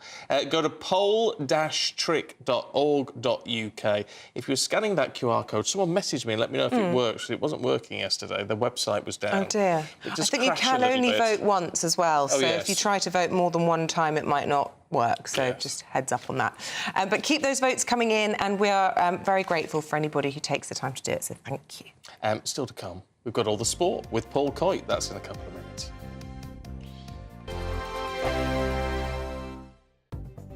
The latest GB News travel. Good morning, I'm Russell Holding. On the Glasgow subway, there's no service on the outer circle because of a broken down train. In West Yorkshire, the A639 is closed each way off junction 7 of the M621 at Belle Isle because of a fire at a derelict pub. In Lincolnshire, the A15 is closed southbound out of Barton upon Humber after an accident overnight. On the M1 in Leicestershire, there's a lane closed each way for emergency repairs between junctions 24 and 25 between Kegworth and the A52, causing queues. In Worcestershire, the A46 is blocked by an accident between Ashton under Hill and Beckford, causing delays. There's widespread disruption to train services across London and the southeast of England this morning because of industrial action, with no service on a number of routes, limited service on some others. And on the M25 in Surrey, the lane closed clockwise where someone's broken down between Cobham services and junction 10 for the A3, with queues from junction 9. That's the latest. You can stay up to date throughout the day by visiting our website, gbnews.com. I'm Michelle Dewberry, and I'm not here to tell you what to think. I'd much rather hear what you have to say. So, send in your opinions to gbviews@gbnews.com. Keep them clean, and you never know, I might read them out. With my panel here on Jubes & Co, we debate, we get stuck into the issues of the day on a show where all views are welcome, especially yours. GB News, the People's Channel, Britain's news channel. I think the most exciting bit for me is talking to people. People who I think are ignored often by the major news channels.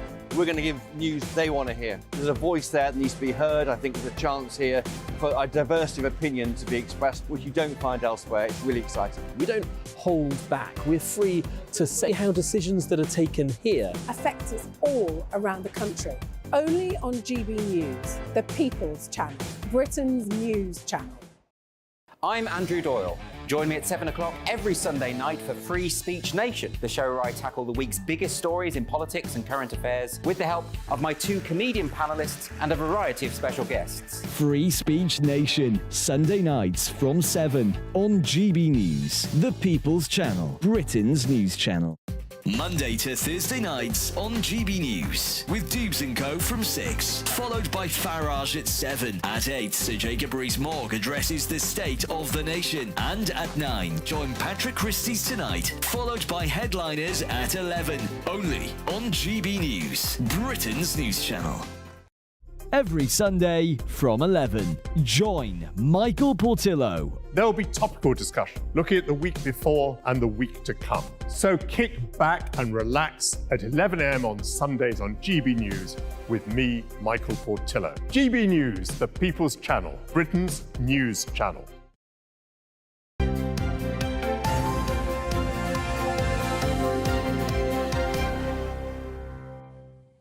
Right, let's go through all the sport this morning with Paul Coit. Good morning to you, Paul. Morning. Have you recovered from your Bucks Fizz excitement? You know what? I was really excited by that. But you know what I was watching the other day was, this shows what an anarch I am, the 1974 Eurovision Song Contest in its entirety. Oh, with Waterloo winning. Yeah, when Waterloo won. Oh, my goodness, in Brighton. that is some knowledge. Yeah, but it's the 50th anniversary of ABBA. Anyway, Olivia Newton-John was our entry, and David Vine, legendary sports commentator, he used to do the Terry Wogan thing. Yeah. So he used to do the commentary. And then, anyway, Olivia Newton-John appears, and then he goes, and there's Olivia Newton-John, and she's a big Spurs fan, so obviously she's going to be happy with the result against Wolves. I'm like, she was a Spurs fan? There you go, you never knew, did you? Oh, you already loved her, but that sealed the deal. Her, and I've realised how much I've loved her even more. Oh. Right, Crystal Palace 4, Manchester United 0 last night. Ouch. I know, very bad for United. It just gets it just goes from bad to worse. I'm just looking at some of the facts. The most defeats in a Premier League season.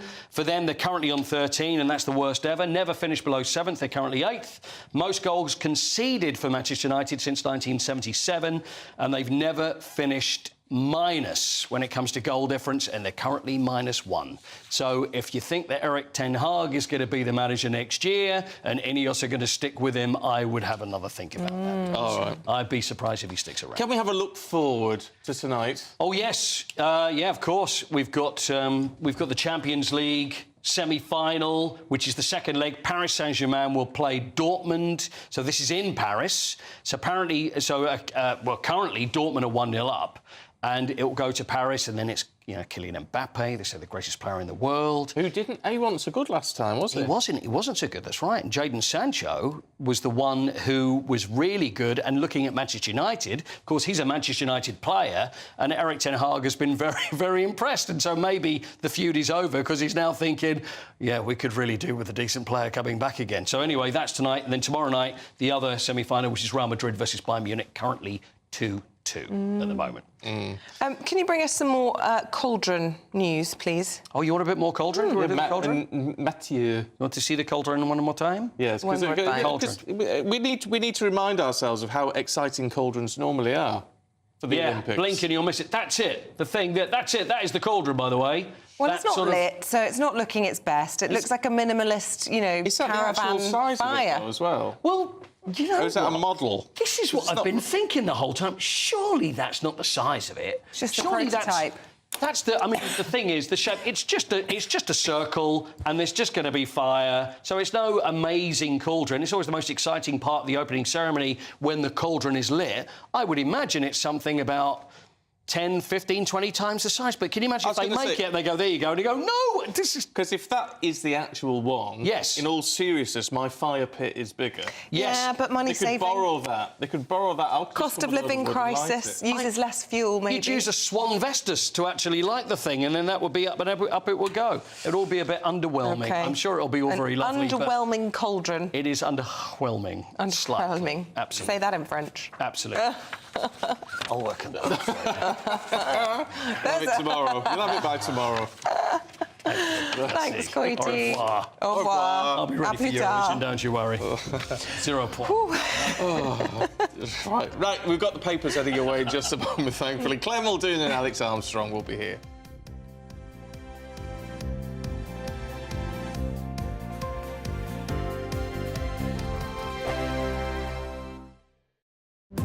GB News is the home of free speech. We were created to champion it, and we deliver it day in, day out. Free speech allows us all to explore and debate openly the issues most important to us, our families, and of course, the British people. Having challenging conversations to enlighten each other. Which is why we hear all sides of the argument. We are the People's Channel. We will always stand by the freedom to express yourself. On TV, radio, and online. This is GB News, Britain's news channel.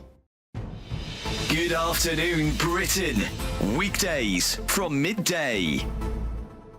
Now, a woman who 25 years ago, at the age of just 14, tortured and killed her 71-year-old grandmother was last month released from prison on licence.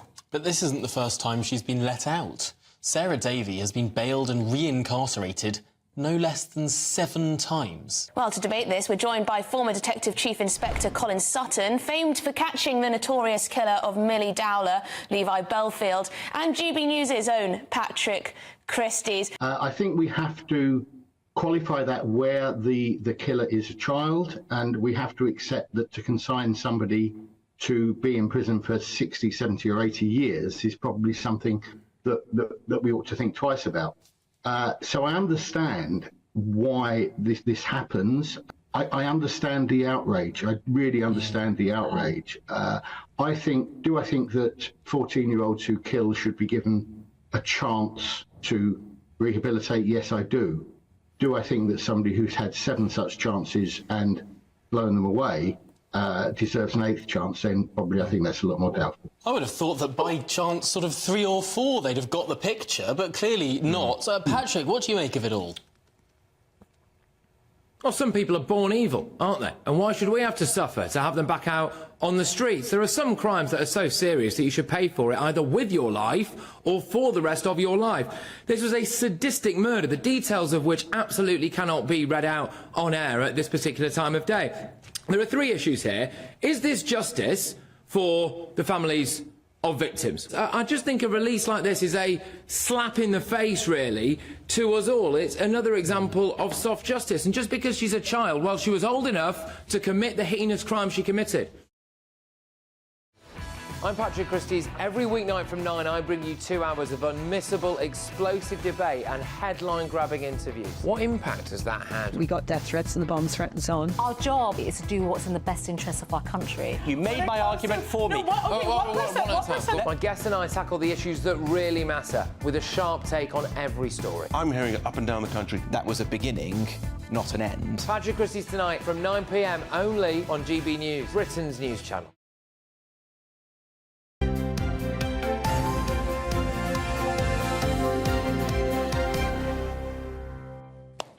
All right, let's see what's in the papers this morning with journalist and broadcaster Claire Muldoon and political commentator Mr. Alex Armstrong. Good morning to you both. Good morning.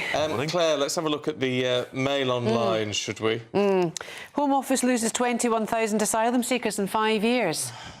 I'm not surprised. Of course we're not surprised. When they present, especially at Border Force, and they say the words asylum, I'm seeking, that's it. They get a number and then they're free to leave. 21,000 apparently they've lost. And, you know, they're working in the black market, they're being absorbed into the black economy. It's having a massive pull on infrastructure in this country for schools, hospitals. Well, I don't think many of them will be going to school, but you know what I mean. And then it's just the case of, why is this happening? Why? Why can't we take control of our borders? Why can't we work something out? Why is this still happening? And that's notwithstanding the ones that are coming over on the boats. Yeah, this story, part of this story broke just before the local elections, didn't it, as well, when we saw that they'd lost loads of the people they meant to send to Rwanda, for example. It's constant, isn't it? It's like an episode of The Thick of It that just keeps on repeating itself. Yes. You know, they constantly are losing this data.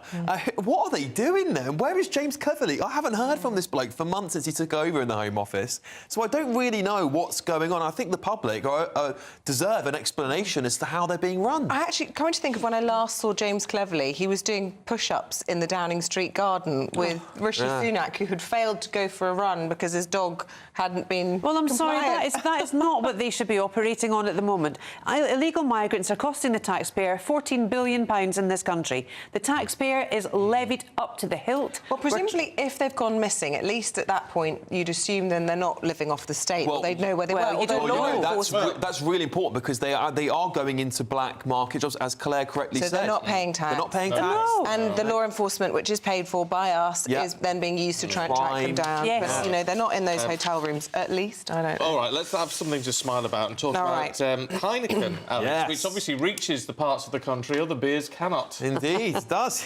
Yes. Well, good news for pubs, because we've seen thousands of closures since COVID. Heineken are going to reopen 62 UK pubs this year.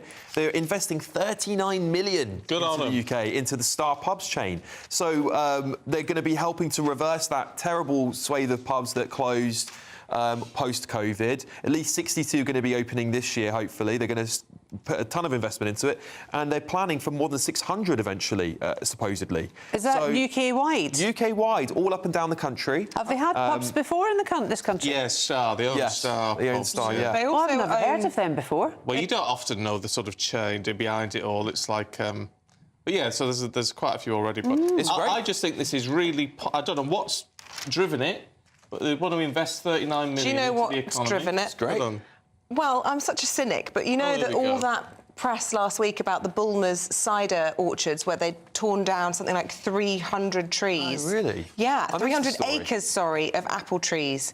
I think it's trying to make up for that because obviously the sales in cider have gone down and they've been just ripping up 140 football pitches worth of apple trees last week, and that was all those pictures were out in the press. So I think they're trying to make up for that. Well, we're a country of drinkers, you know. 1,000 jobs created. This is great news for Britain. It's brilliant. Really good news. Well, I don't think many people will be hopping mad, do you? Very good. However, as a segue into that one, Ale on Hearty, people are visiting the pub just once a month. So I wonder if Heineken are actually aware of that. Post-COVID, cost of living crisis, people are only going to the pubs once a month. And I urge everyone to go to an independent pub or any pub. Support your pubs. Yeah, you know, you don't need to be drinking. You can have alcoholic-free wines and beers at the moment. You can go in for coffee, but please use them. Yep. You know, it's so sociable. Get together with a group of mates, meet up, have a book club in them, have quiz nights. Use them. You're People so need right, to because be if with we've each got a other. little pub in our village, and if it closed down, we would be really sad. And yet, yeah. I can't remember the last time we went. Well, you see, there you go. You've got to be part of the So you've got solution. to sort it out. Yeah. Got to I'll be part of the send myself solution. to the pub. There we go. Meanwhile, maybe we should do our maths lessons in the pub, Alex. The Prime Minister is launching a maths academy. Another massive vote winner, I'm sure. The electorate It's are not just buzzing. about votes, though, guys. I actually think this isn't a bad thing. No, if you you're can right. find the Alan Turings of the future. No, Isabel is right. This is a good thing. We should invest in the education of young people, and I'm pleased to see that there is some movement to invest in the education of tomorrow, because maths is important in the current economy with technology and everything. My point really was that right before an election, he can't deliver on this pledge, right? He can't deliver on it, right? So this is an election pledge, and really he's not saying or putting policies forward that are inspiring the British public. We're not a country of mathematicians, really. We might be a country of scientists, but not necessarily known for our mathematics. Now, the thing is that you're trying to beat, you know, Keir Starmer, who's come up with big vision now for the UK, and they're putting some stuff out there which seems to be doing well with the Tory votes. Well, I don't know. The Tories would dispute that. I think a lot of people would say that the local election results last week showed that actually the Labour Party are failing to capture their imagination. There's this proliferation of the non-mainstream parties that's on the rise. Well, you're right there, but at the end of the day, I don't believe Rishi Sunak saying that he's going to lose when he talks about national polling. I don't think he's going to do as well as he says he's doing. So when and why did he identify the need for maths to be taught at secondary school level? Well, someone said this to me, right? Someone said this to me. They said he's running the country as a parent because he's looking at his kids going, where do I want to send them next? I want to send them to a maths institute. And I think that is a really good he'll analogy. be in LA before long. He won't be sending them to his own institute. Would you send your kids to a maths institute? Claire? Well, they're post that stage. I think some of them ought to have been, especially my son. He should have gone. Yeah. The only thing he can count to is the positions of his rugby team and the positions there. So I don't know. I think we shouldn't need a maths institute. It should be taught in secondary school to a suitable level. It should be started at primary school. But you think this is what a degree's for, though, right? Breaking news, it is started at primary school. But remember, when if you went into Greg's, the person behind the till didn't even need a till. They did it all. Mental arithmetic, I think, has to be the key here, and the times tables. And you should be learning them parrot fashion. Yeah. There is no need for you not to. We're too reliant on these. Yeah. No, that's absolutely right. Well, that's true, yeah. 6 8's 48. Just throwing it out there. I always found the 8 times table tricky. I can do 11 times tables really quickly as well. The what? 11 times tables, 11, 22, 33. Yeah, see, that's how you do it. Well done. But can I just say, I should get to that institute that's how quickly. my son's been taught times tables. You just say the sum, whereas we were taught 1's 11's 11, 2 11's 22. That's how I did it, but you just skip to the end. That's it, yeah. Anyway. No good skipping to the end.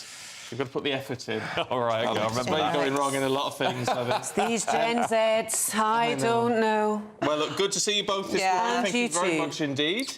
Let's get an update on your weather with Craig. Looks like things are heating up. Boxed boilers, sponsors of weather on GB News. Hello there, welcome to your latest GB News weather forecast on the Met Office. Over the next couple of days, high pressure is starting to build in across the UK. That's introducing something a bit more dry and settled than what we've been used to. So out there, first thing this morning, a bit of a dull start for a lot of us, but there is some sunshine along the south coast of England, parts of Northern Ireland and the far north of Scotland. The cloud will be thick enough in places to produce some spots of rain, and a few showers may well just develop further south, but for most it is a drier picture compared to Monday. And come the afternoon, hopeful a lot of the UK will see some bright spells. The cloud will be stubborn across parts of Scotland and northeast England, so feeling quite chilly here right throughout the day. Into the evening, clearing skies initially, but that will allow some mist and a low cloud to form. And then towards the very end of the night, just watching this next band of cloud and rain, it may well just start to approach the far northwest of Scotland. Under the cloud cover, temperatures not falling much lower than around 8 to 10 degrees. But where we do see some clear skies, bit of a chilly start on Wednesday, but here we will see some sunshine. Elsewhere, a bit of a dull start, but the mist and low cloud will begin to burn away. So come the afternoon, I'm fairly optimistic. A lot of us seeing some sunny spells. The exceptions really across the very far northwest of Scotland, maybe the far northwest of Northern Ireland too. Here we see some cloud and some rain, but in the sunshine, feeling pleasantly warm, highs potentially reaching 20 or 21 degrees. A brighter outlook with Box Solar, sponsors of weather on GB News.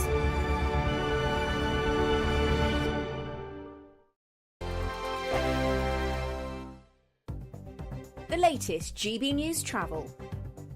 Good morning, I'm Russell Holding. In West Yorkshire, the A639 is closed off junction 7 of the M621 at Belle Isle after a fire at a derelict pub. In Lincolnshire, the A15 is closed southbound out of Barton upon Humber after an accident overnight. On the M60 in Greater Manchester, 2 out of 4 lanes are closed anti-clockwise. There's an accident between junctions 17 and 16 from Prestwich to Pendlebury causing queues. On the M1 in Leicestershire, there's a lane closed each way for emergency repairs between junctions 24 and 25 between Kegworth and the A52 causing queues. In Worcestershire, the A46 is blocked by an accident between Ashton under Hill and Beckford. There's widespread disruption to train services across the southeast of England because of industrial action. And on the M25 in Surrey, the inside lane is closed clockwise where someone's broken down between Common Services and junction 10 for the A3 with queues back beyond junction 9 at Leatherhead. And that's the latest. You can stay up to date throughout the day by visiting our website gbnews.com. The next Great British Giveaway winner could be you, with a massive £20,000 in tax-free cash to be won. Imagine how you'd react getting that winning call from us. Hi, my name's Phil Cox and I won the Great British Giveaway. I'd say why not? It's what is it? The price of a text and £2 to enter. And if I can win it, anybody can win it. And they're going to get even more money this time round, so why wouldn't you go in the draw? For another chance to win £20,000 in tax-free cash, text prize to 63232. Text costs £2 plus 1 standard network rate message. Or post your name and number to GB05 PO Box 8690 Derby DE1 9TT. UK only. Entrance must be 18 or over. Lines close at 5 p.m. on the 31st of May. Full terms and privacy notice at gbnews.com/win. Please check the closing time if listening or watching on demand. Good luck. In the GB Newsroom, we bring you the news as it happens. With our team of dedicated journalists across the UK, GB News brings you accurate reporting of the day's topical agenda. When the news breaks, wherever and whenever it's happening, we'll be there. This is GB News. The People's Channel, Britain's news channel. Good afternoon, Britain. Good afternoon, Britain. Weekdays from midday, we bring you the most compelling stories from across the United Kingdom. And why it matters to you. From your doorstep to our inbox. That's right, we want to hear from you. Good afternoon, Britain. Only on GB News, the People's Channel, Britain's news channel.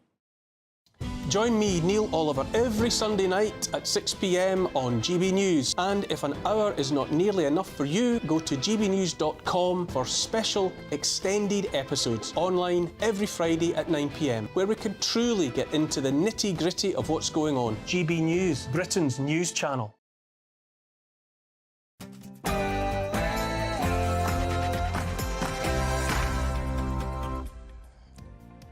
Good morning to you. One of us better speak. It's 9 o'clock on Tuesday, the 7th of May.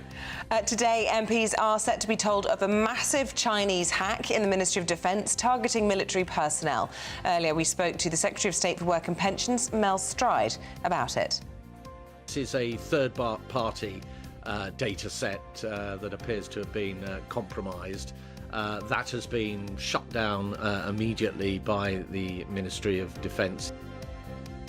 Israel has started operations in the Gaza city of Rafah after Prime Minister Netanyahu rejected the Hamas ceasefire offer. Earlier, we spoke to Conservative MP for Bournemouth East, Tobias Elwood.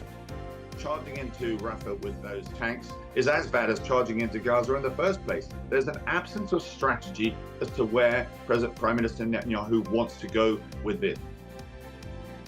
And we're getting a little bit excited ahead of Eurovision. It is the 68th edition of the Eurovision Song Contest on Saturday. Kicks off today, though, in Malmo, as the UK's Ollie Alexander vies for the top gong. Good morning. It was a rather mixed picture over the bank holiday weekend, but the good news is it is turning drier and brighter over the next few days. Find out more with me in a little bit.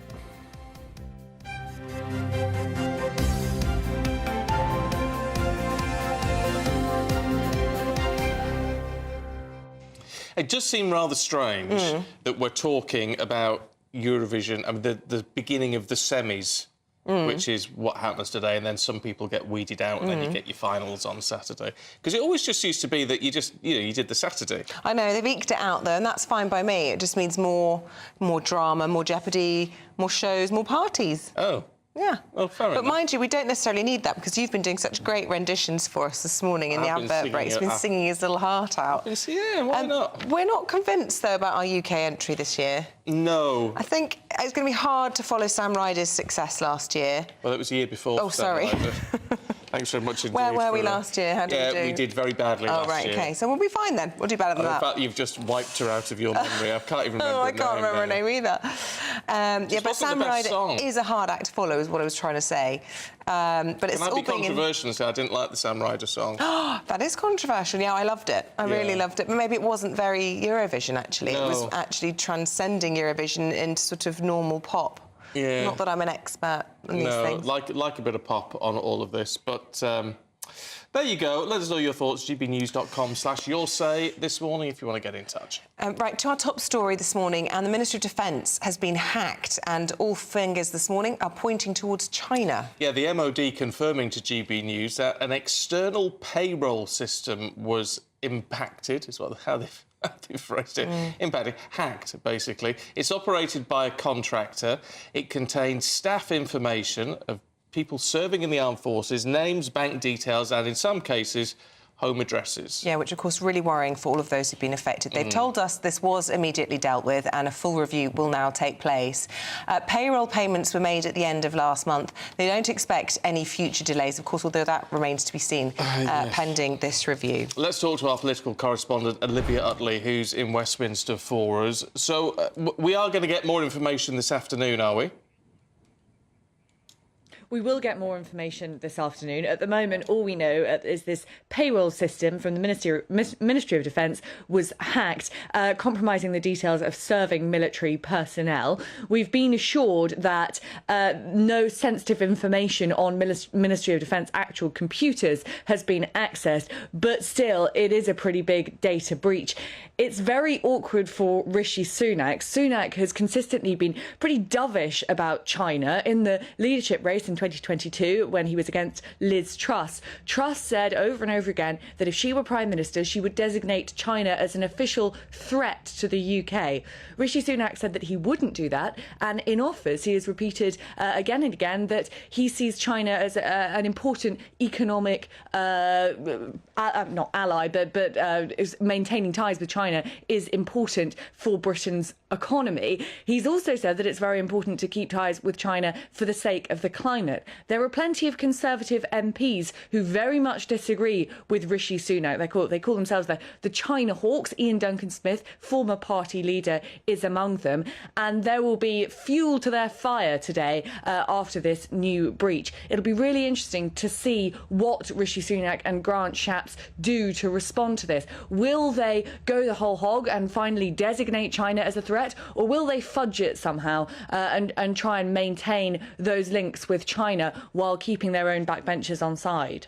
Interesting. Thank you, Olivia. Well, joining us now is the Shadow Chief Secretary to the Treasury, Darren Jones. Darren, I'm not sure how much you were able to hear of what Olivia was saying there, but where would your money be on what the response is going to be from the UK to this? Will it be a bit of a fudge, or do you think we will come out with quite a hard line in response to China and this, frankly, repeated behaviour that they've been demonstrating?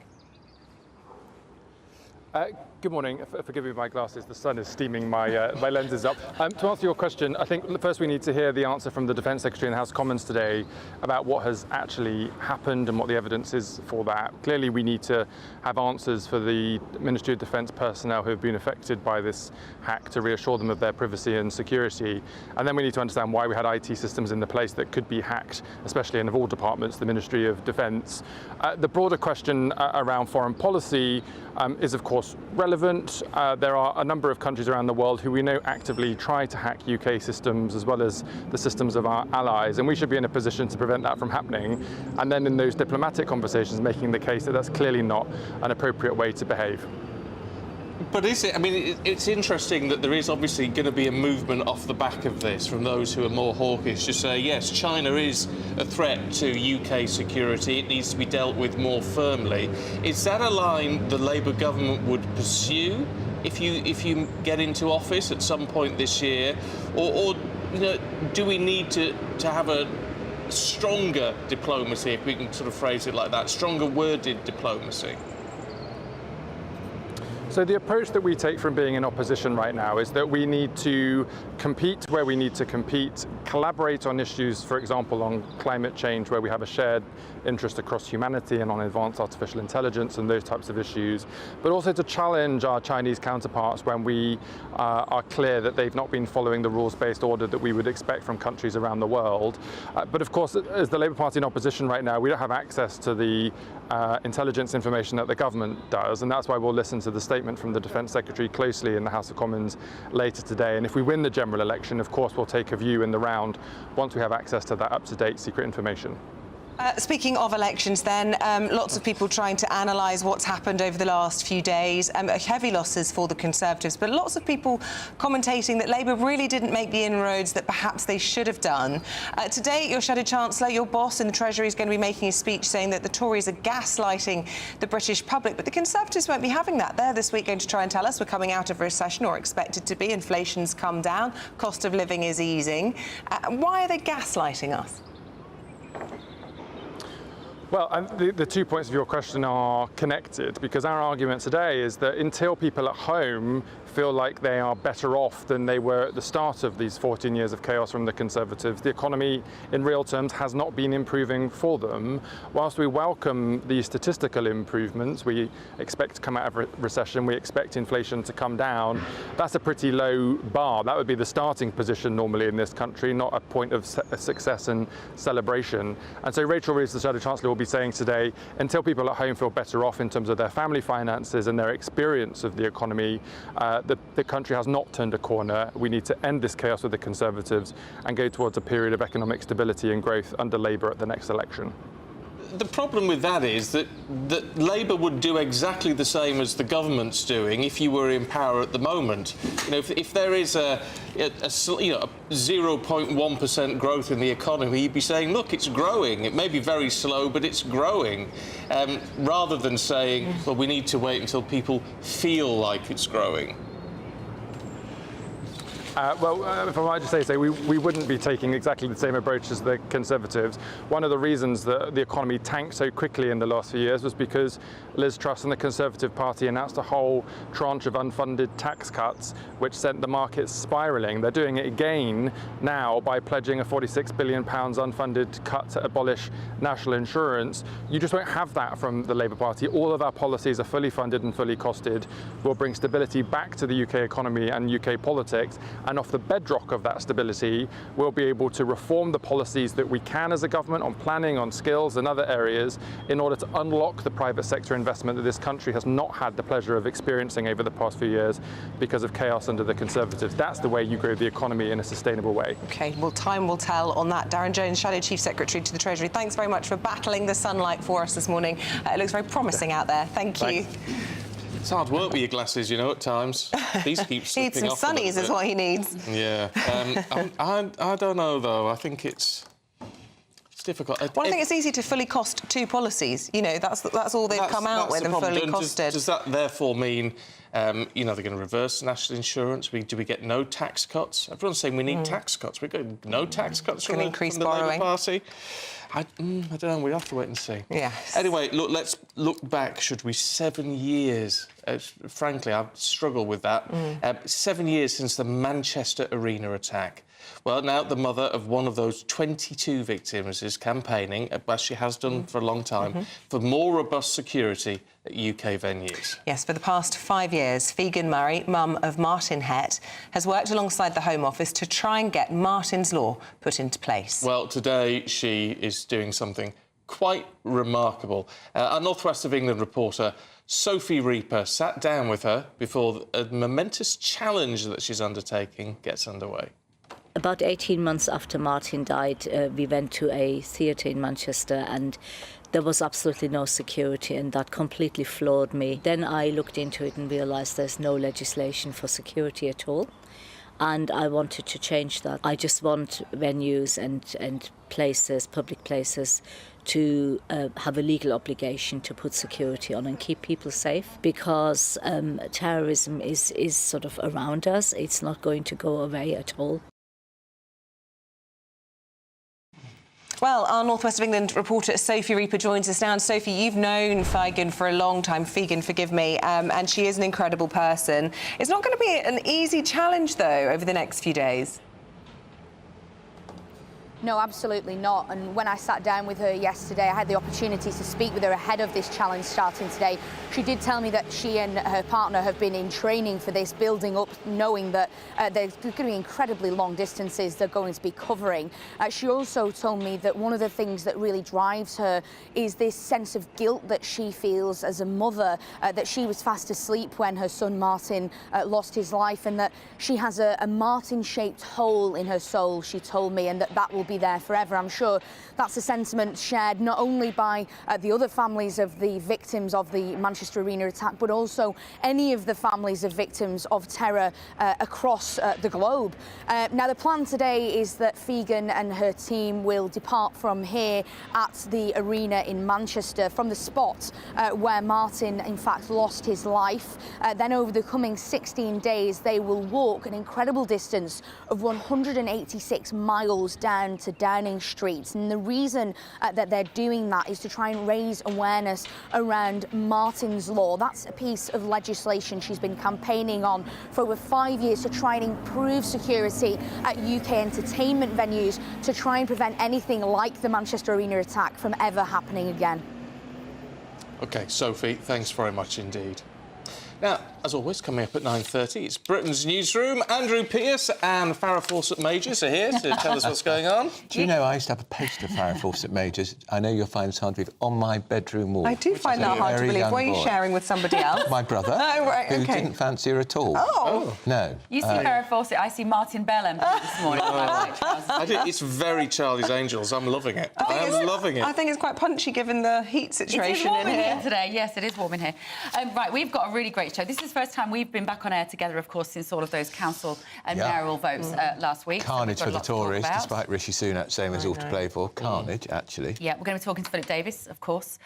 Sir Philip Davis now. Yes, get it right. Bay's husband and MP, GB News presenter. And we're also talking about a very interesting story on the front of the Telegraph today. Facebook and Instagram now the source of 1 in 50 crimes. That's really worrying when you think how many of us, well, not so much, but people are on Facebook all the time, buying stuff online. This is going to be a big, big problem.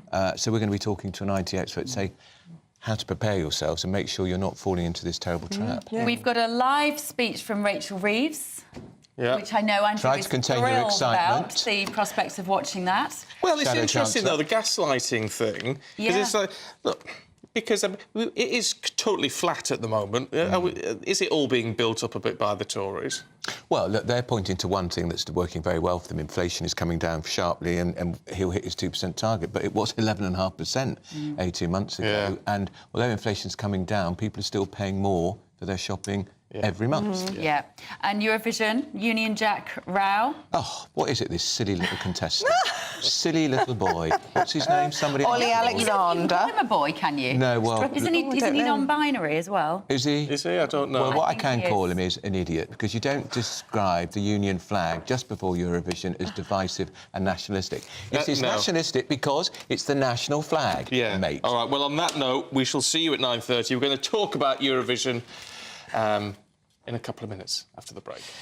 In the meantime, though, we're going to talk about the Trick Award. Oh, I are we? want to do that in a minute. Come on, let's talk about that. Let's talk about our nomination for a Trick Award. Last time we won, I know. Bevan and Andrew, because they never get nominated for anything, and this is our second time. We're okay with that. We're okay with that. We're happy in our own skin. And we're happy with our ratings. We just want GB News family to do well all across the She doesn't mean that at all. Very good. She does. We could do with lots of help, though. I hope you've cast your votes, guys. Don't forget you're eligible to vote in this one. Thank you. How do you do it? We could really... Well, this is how. Let us explain. You can either take a picture with your phone. No, you don't have to do the QR code. You can also go to poll/trick.org. Oh, hash, not slash. Hash trash. Poll... What is it? Poll-trick.org.uk. What'd be easy? Just go to gbnews.com and find the details there. Oh, now we're going to do this as well. Bloody it never ends. Summer is just around the corner, and we want to make it sizzle. Yes, we have an incredible £20,000 in tax-free cash. It's up for grabs in the latest Great British Giveaway. How you can make it yours. The details are here. The next Great British Giveaway winner could be you, with a massive £20,000 in tax-free cash to be won. Imagine how you'd react getting that winning call from us. Hi, my name's Phil Cox, and I won the Great British Giveaway. I'd say, why not? What is it? The price of a text and £2 to enter. And if I can win it, anybody can win it. And they're going to get even more money this time round, so why wouldn't you go in the draw? For another chance to win £20,000 in tax-free cash, text WIN to 63232. Text costs £2 plus one standard network rate message. Or post your name and number to GB05, PO Box 8690, Derby DE1 9TT. UK only. Entrance must be 18 or over. Lines close at 5 p.m. on the 31st of May. Full terms and privacy notice at gbnews.com/win. Please check the closing time if listening or watching on demand. Good luck. Well, just as Andrew, our very own dancing queen, leaves the studio, we've got Eurovision fever coming up for you. We actually...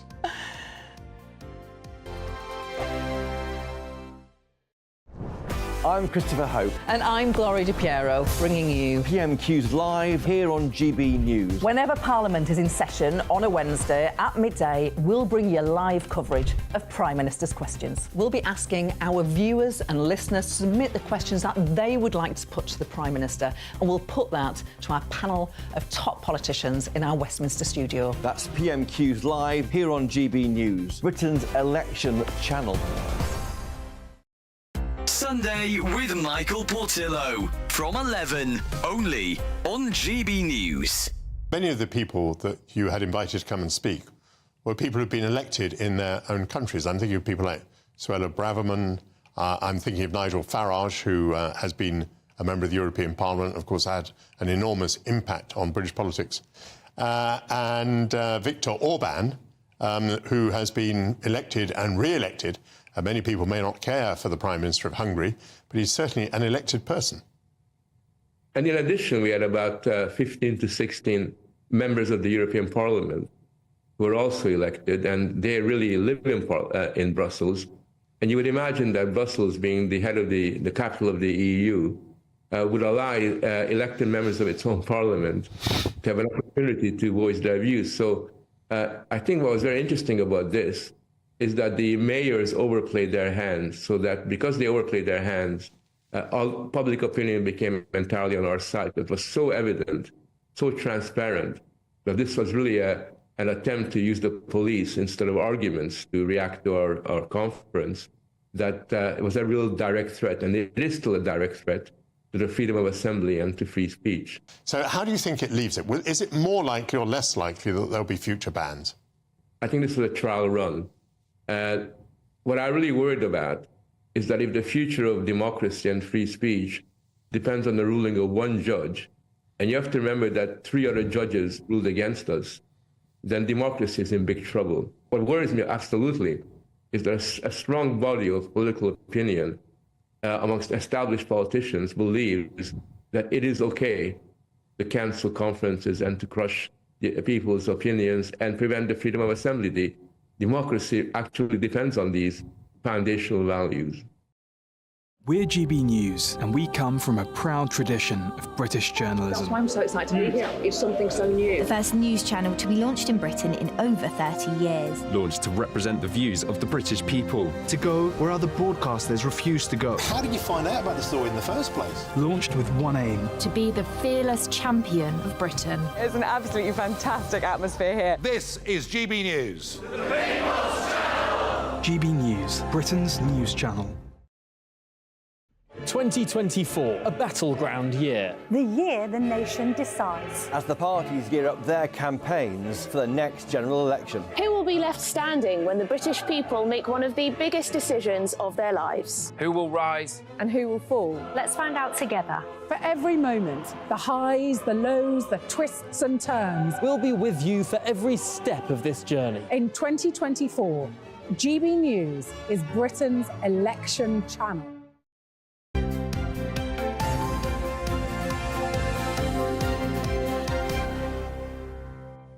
Also feels like we're Britain's Eurovision channel this morning. It's just the start of the week as well. Oh, it is, yes. It kicks off in Malmo today. Yes, the 68th Eurovision. Earlier, we spoke to legends Nikki French and Jay Aston. Take that for one morning. Sort of carried along on this huge cloud of positivity and optimism and fun, and you've got the host nation showing off their country to you. So, yeah, there's lots of parties and there's lots of sort of official events that you're invited to. And it's wonderful. And backstage, all the acts are so supportive of one another. You know, it's just great fun. And it's such an honour because you're representing your country at the end of the day. And it's wonderful. My thought was, don't muck it up now, girl. You've dreamt of this for so many years. And that was it. And then the music started and that 3 minutes was like whoosh. It was just gone in a flash. So a lot of people didn't even know what Eurovision was. But back in my day, you know, it was like the holy grail of entertainment. So, no, it's good. I mean, there's a big buzz. And we just, you know, hope we do better this year. I hope we end up in the top 5 and not in the bottom 5. Well, what do you think our Ollie Alexander, who is our contestant this year's chances are looking like? Because it seems to be he's sort of splitting opinion. I think Sam Ryder was sort of popular from the get-go, wasn't he? And everybody loved him. And frankly, if it wasn't for Ukraine, we probably would have won. We would have won that. Yeah. Don't know that there's the same kind of momentum behind Ollie Alexander this time, if I could say. Yeah, he is a great performer, and he'll deliver on the night. I just think we've all been in agreement that the song doesn't quite deliver. It sort of starts promising and then it plateaus. It doesn't build. And we were hoping they do something really interesting with the production, which they kind of have done. I mean, visually, it's quite interesting. It's just very much for the sort of pink vote, and I don't know whether that will cross over, you know, as much as we would need it. It's strong. He's great. It'll look good, but I don't think it's a winner. I think we'll be lucky to be on the right side of the leaderboard. Sadly. Who has caught your eye, Jay? Well, to be honest, there's not really one that I'm going, oh, wow, that's a clear winner. Apparently, it's called Baby Lasagna by Croatia. I've got to get this right. We've been hearing about Baby Lasagna. It's Rim Tim Taggy Dim. So it's one of those things that gets the audience going and they all cheer, a bit like the song last year, which was Cha Cha Cha. And we were in the auditorium and they were going mad for it. And it came second. But at the end of the day, it's a song competition. So whether that'll happen on the night, I'm sure that'll be close to winning that one. Annie Din. Oh, well done. There you go. Easy it sounds for you like to something say. off Little Britain, doesn't it? Right, we're going to let Stephen have a day off tomorrow. I'll be back bright and early from 6 o'clock tomorrow. Up next, though, it's Britain's Newsroom with Andrew and Bev. Bye-bye. A brighter outlook with Box Solar, sponsors of weather on GB News. Hello there, welcome to your latest GB News weather forecast on the Met Office. Over the next couple of days, high pressure is starting to build in across the UK. That's introducing something a bit more dry and settled than what we've been used to.